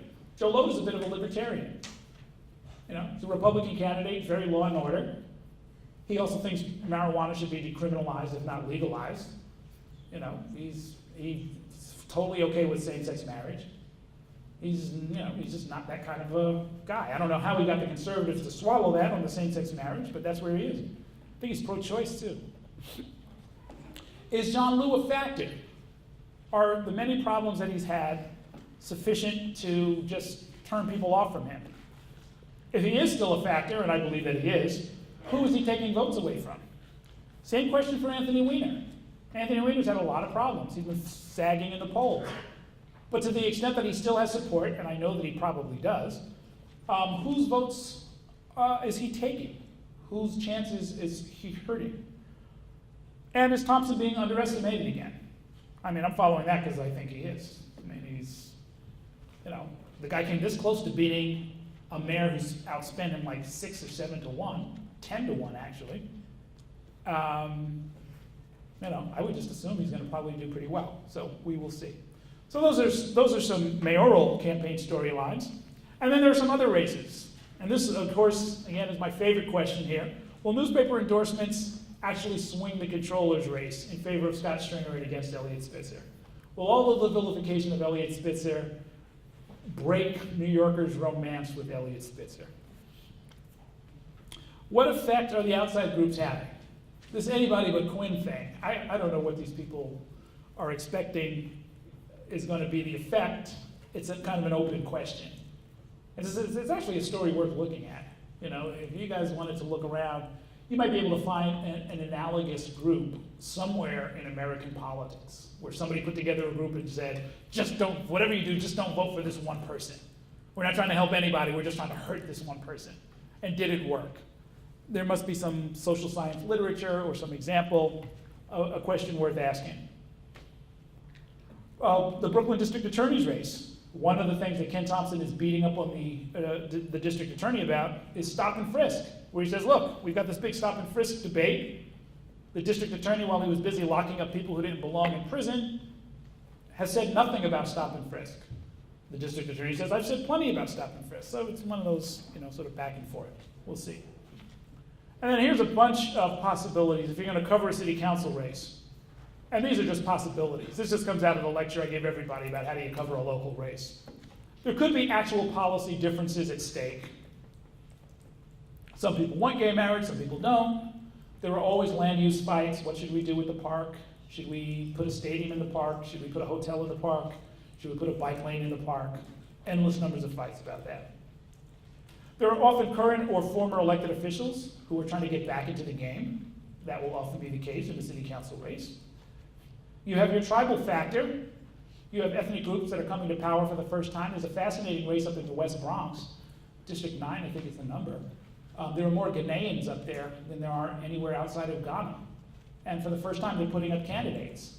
And they're putting up like 5 or 6 candidates, which means they're going to probably get beaten by one of the non-Ghanaians. But it's fascinating to see that start to emerge. You got age and generational differences. Let's get rid of the old guy. Some of that's going on in that Brooklyn District Attorney's race.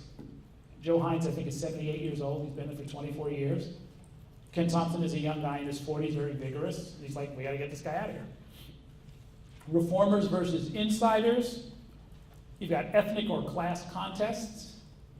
You've got battles between neighborhoods. A lot of these districts cover multiple neighborhoods, and it's very frequent. You'll find somebody who's like, hey, we're getting shortchanged over here on the east side of the district. They're spending all of the money on the west side of the district. Let's do something about it. Vote for me. I'll take care of the east side.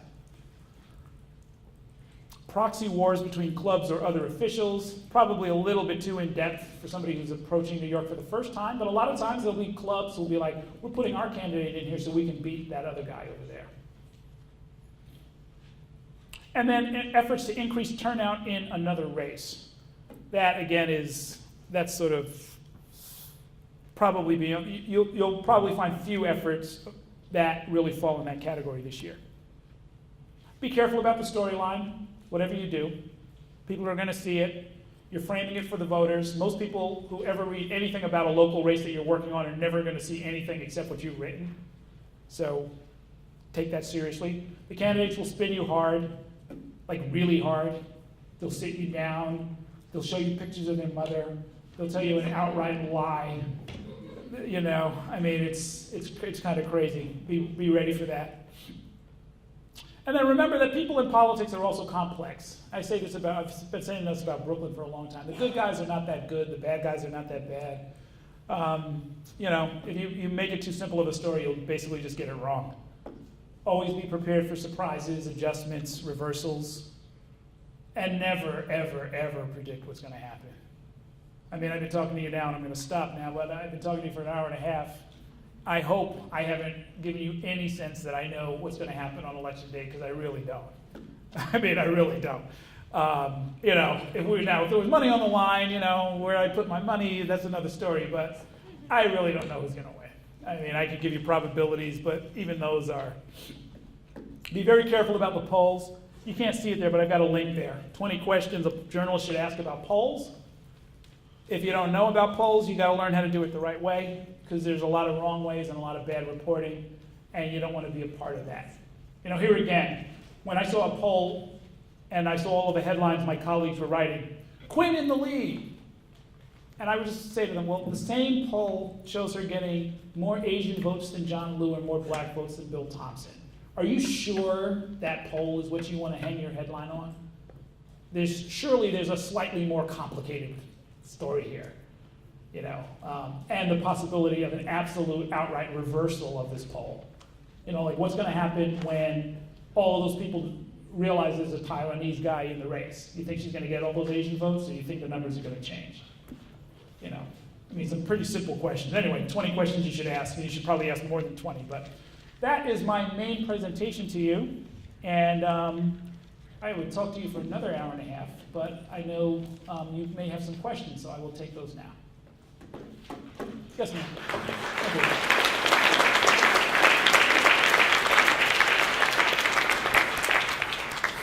you. Okay, I've got lots of questions, but I'm going to try and only do two. Yes. First of all, can anyone vote in the primaries? And then do you want me to do my second? And answer is no. Only a registered voter in that party can vote on the primary. Okay. Next question, less about New York politics, more about your debates. Yes. Fascinating for someone who's obviously not from the US to understand how on earth, A, did you decide who to invite on your panel tomorrow? Because clearly you're not having all the candidates. And B, how on earth do you moderate a debate with 10 plus people taking part? Good question. The one that's being sponsored tomorrow is an official debate. So the Campaign Finance Board, which certifies whether or not people can get matching funds. We have this complicated thing where you get extra money from the government. The idea is to sort of minimize the impact of outside big money and maximize the impact of small money. And they pick who gets to come. They do it allegedly based on how much money you've raised. There's a certain threshold, I think it's $250,000 for mayor, and whether or not you've hit at least 5% in a major public poll.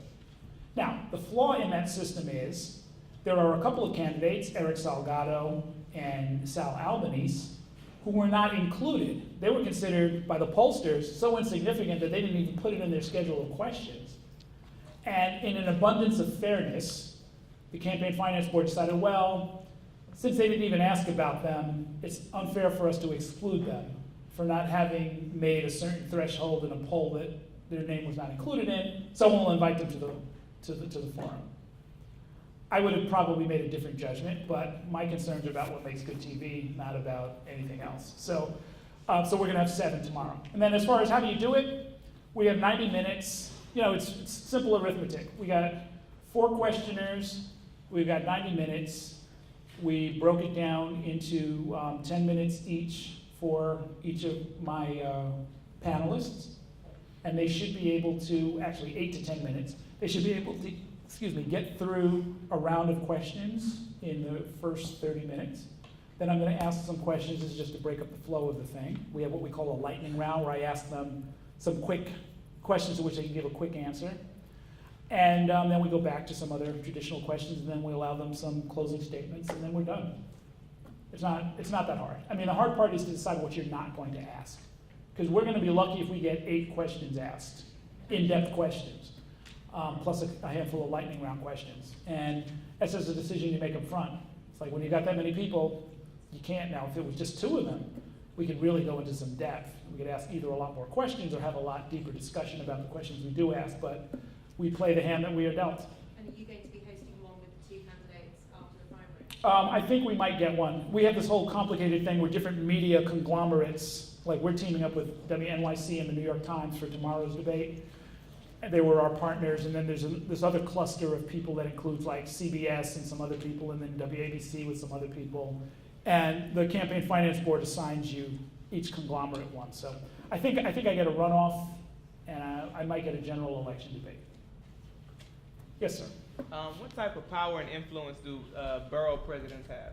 Power and influence of the borough presidents. Excellent question. Almost none. They have. Well, the two main powers that they have is they run something called the community boards, and those are appointees by both the borough president and the local city council people, and they sit around and have meetings about planning issues. Where should we have a new road? How many new schools do we need? Where should we put the new trees? Et cetera, et cetera, et cetera. Volunteers. 50 of them. There's 59 community districts, and each borough president really oversees the machinery of those. Each one gets, for each district, there's one paid employee who keeps track of all of the stuff and convenes the meetings, and then there's a bunch of elected, within the 50 people, they elect their own committees and so forth. So the borough president does that. The borough president also has a capital budget, and this is really where they shine. They can influence the capital budget, meaning spending on things like roads, bridges, parks within their borough.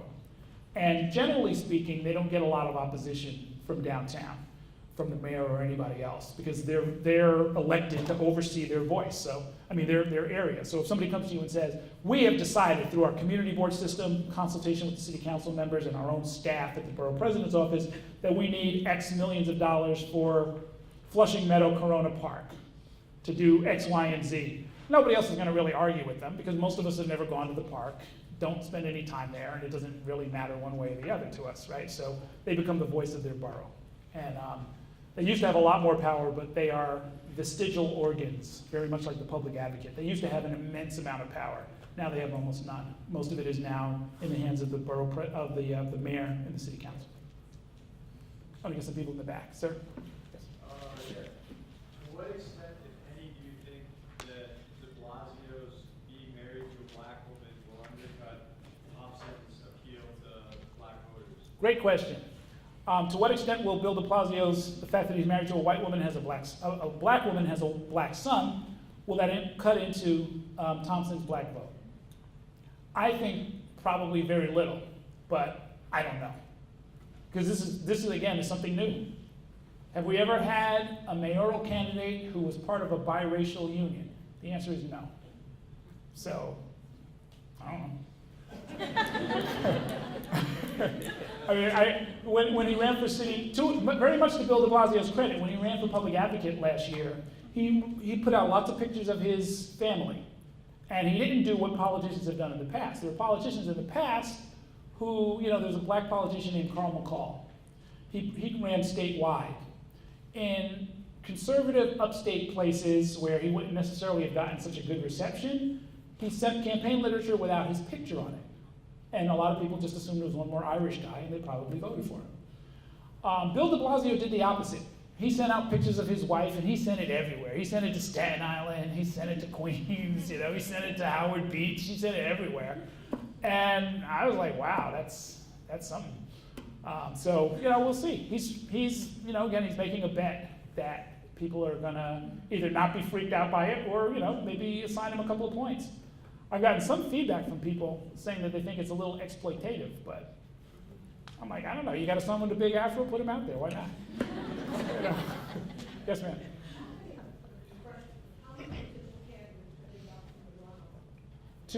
Only two can be in the runoff.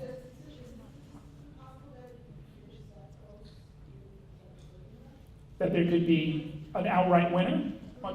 A three-way? No. Three-way is not possible.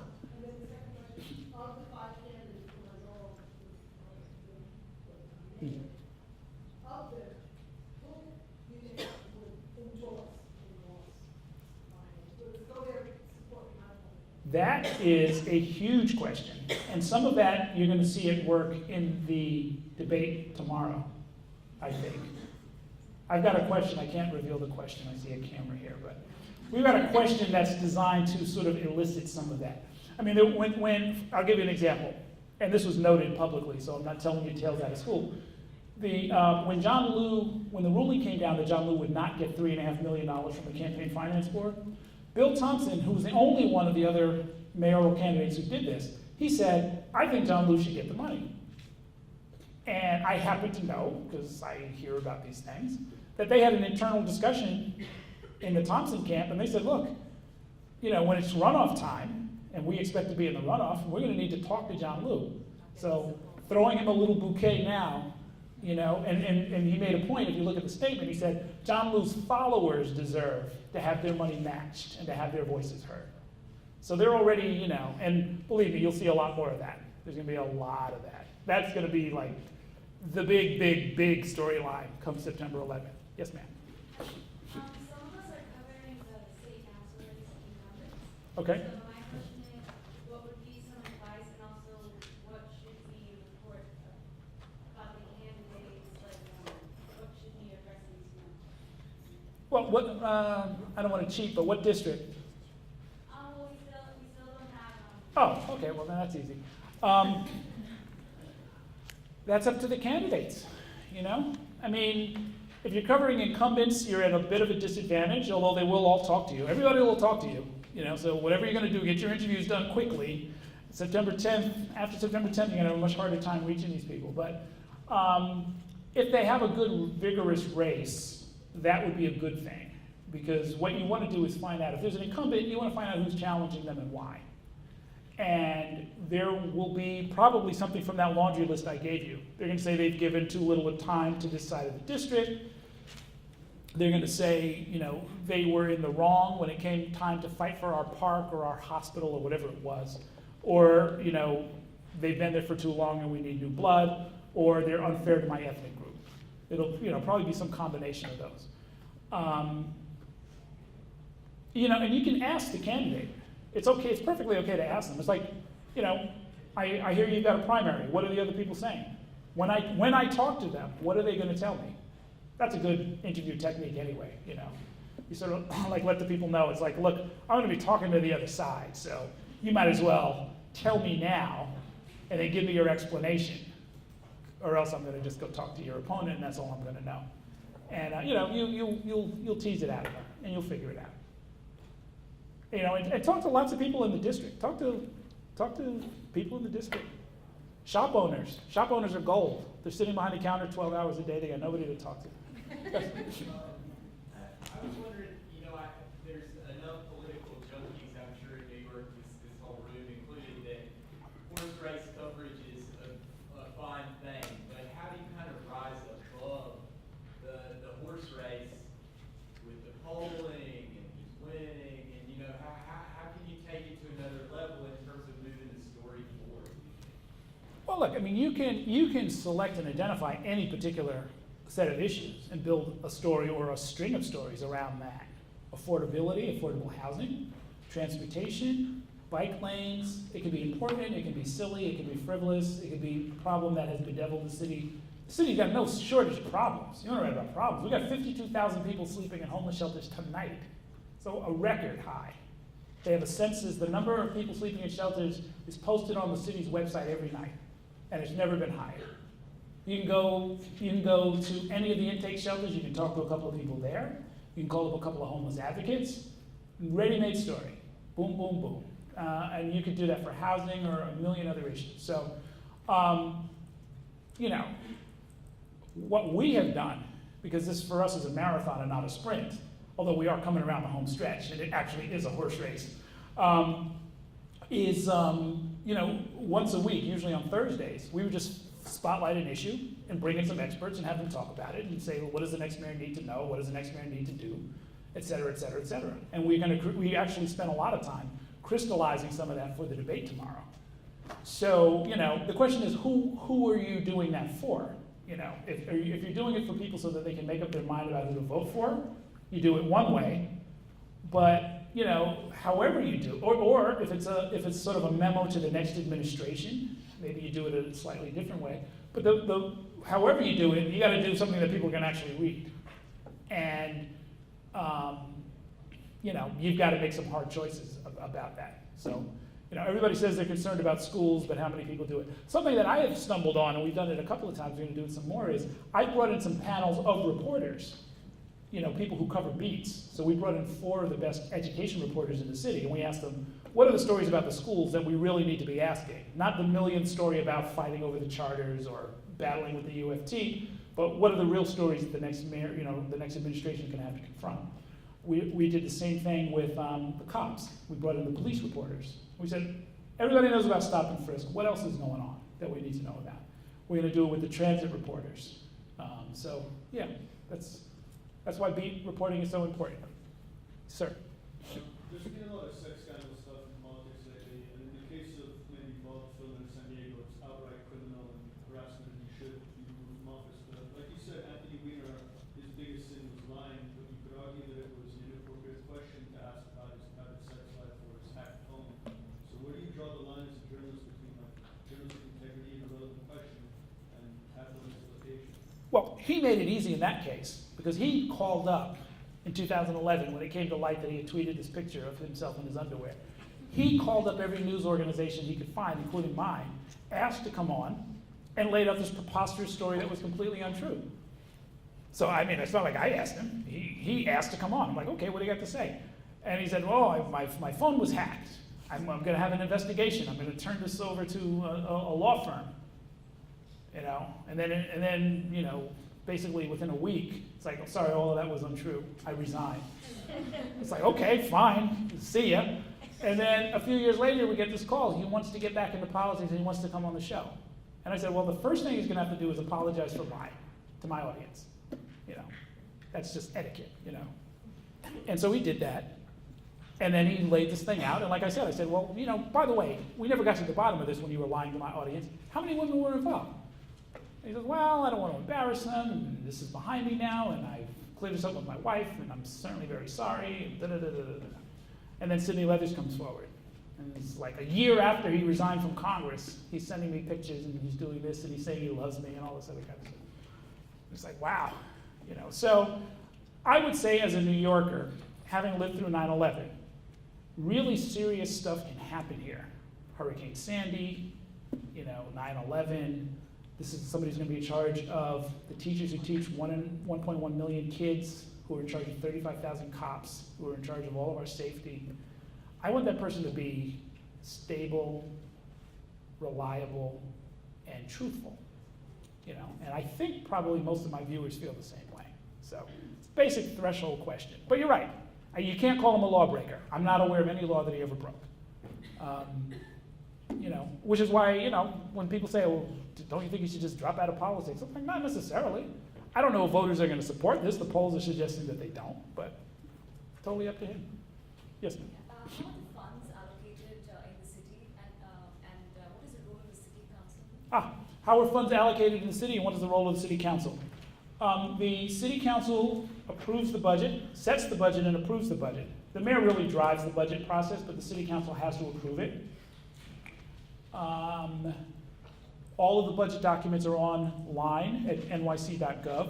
If you look at the Department of Finance division, the city budget is around $80 billion. It is huge. The city council is supposed to have oversight and control of it. In reality, they don't really have the staff to do that. So as in most things involving important stuff in our city, it's the mayor who's driving the car. The city council is just a passenger. And we have a budget process that starts in January, February of every year and rolls through the end of our fiscal year, which is June 30th.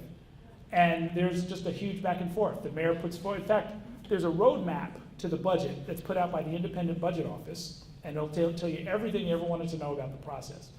Generally speaking, it's this. The mayor submits a preliminary budget in March. The city council goes berserk and goes crazy, because normally what the mayor does is say, we don't have enough money, so I'm going to close senior citizen centers, firehouses, and kindergarten and after-school programs. All of the things that people care about the most. City council goes into a frenzy.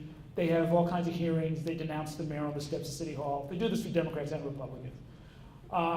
Then they all get together, and then they come out from behind closed doors shortly before June 30th and say, we've arrived at a deal, and we've managed to save the firehouses and save the senior citizen centers and save the after-school programs.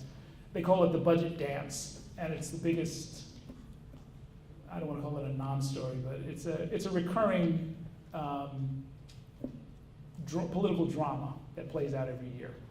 And so when Christine Quinn, and you'll see this in her ads, I saved firehouses, everybody's saving these things. So who are you saving it from? You did this every year for the last 12 years.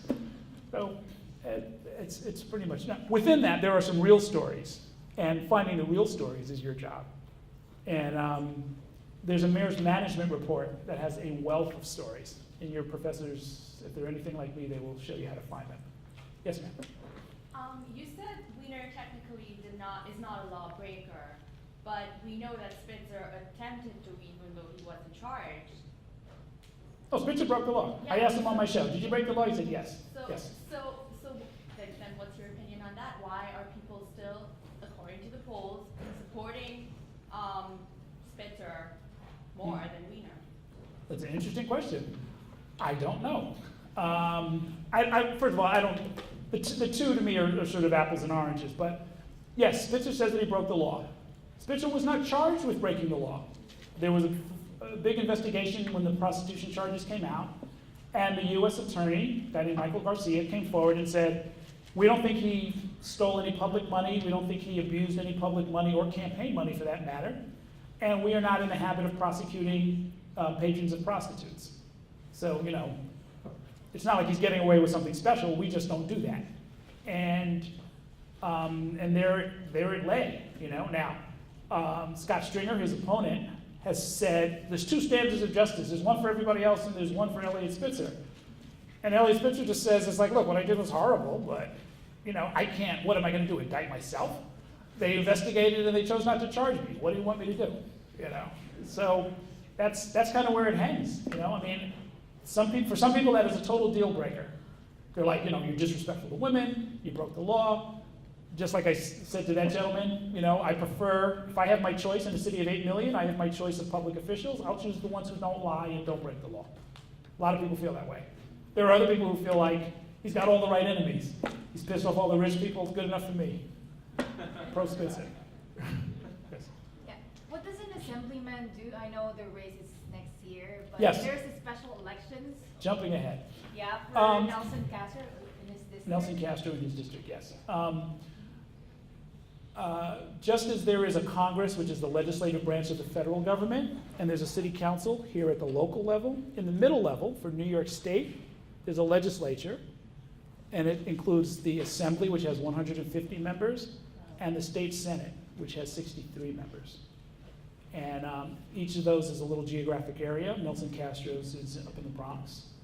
And he resigned because it turned out that he was a crook, and now he wants the seat back. So I guess, there's a special this year? Special election? There's that's my speech. Uh-huh. Doing a story So there's about going to be a special election for that seat. Okay, yeah. there's a Anyway, special election. whoever wins that seat will be one of 150 members who do the bidding of the Speaker of the Assembly, who has comparable power to Christine Quinn at the city level. The Speaker of the Assembly, Sheldon Silver, controls everything that goes on in the Assembly. I mean everything. How much money you get to spend, where your office is, how much staff you have, how much money you make, what committees you sit on, et cetera, et cetera, et cetera. Sheldon Silver is, represents the Lower East Side, but is the Speaker of the Assembly. Yes, ma'am. This is somewhat specific, but in terms of city council, can you give us an example of a land use fight? Maybe like in a certain district? Yes. I live in the 35th district where the new Barclays Center has been built. And it was more of a fight before they built it, but even though it's built, there are people who think that they're a bad neighbor, they should be reined in, they should be controlled, portions of their parcel haven't been developed and they need to be fought with or sanctioned in some ways. And there are some other candidates who think that that's just not necessary. That's one. There's a council district I visited today, Flushing Meadows, Corona Park. There is no opposition in that race, but the incumbent, Julissa Ferreras, is trying to manage a very contentious land use fight there, where there's been some interest in building a gigantic soccer stadium in the middle of the park. And there are people who feel like you should never do that. in any park, and certainly not that one. There are a lot of local residents who are, you know, the big Latino population around there. There are a lot of residents who are like, yeah, we like soccer, but we like to play soccer. We don't want to watch it, you know, so don't take our fields away and don't put this big nasty, you know, this big ugly thing here. So on and on and on. Frankly, it's hard to find a corner of the city where there isn't some kind of big land use fight, or even a small one. You know, I mean, if I mentioned to you a place called Willets Point, big fight over Willets Point in Queens, what to do about that? Big fight over Hunters Point South in Queens, brand new development that's going up. Big fight on the east side rezoning. Huge fight. Midtown East. The Bloomberg administration is trying to rezone something like 80 square blocks right near Grand Central. And not everybody thinks that that is a good idea, and not everybody thinks that it's something that should be done before the end of the year. That there's time, let's take our time, let's get some studies done, let's have everybody weigh in. Let's not just do it because the mayor wants to do it. So. Sorry, what's rezoning? Rezoning is when you change the rules on what can be built and generally how high it can be built. And right now, on certain parts of, say, Park Avenue and other places, you can't go but so high. And so they want to change the zoning so that they can build higher. A lot of the buildings are very old and need to be replaced. That's the theory behind it.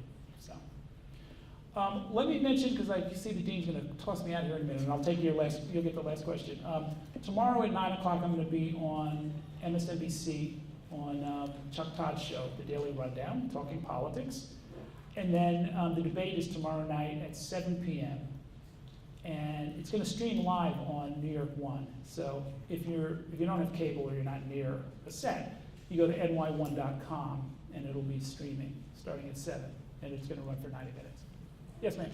So the 3 terms of the mayor got, is that a permanent thing now, or is that just? No, they changed it back after he got his 3rd term. They changed it back. So, as with many things, it's for Mike Bloomberg and nobody else. There are some city council members who have taken advantage of this, but for the most part, we don't expect it to change again. You know, fingers crossed. Thanks very much. Good luck. Have a great semester.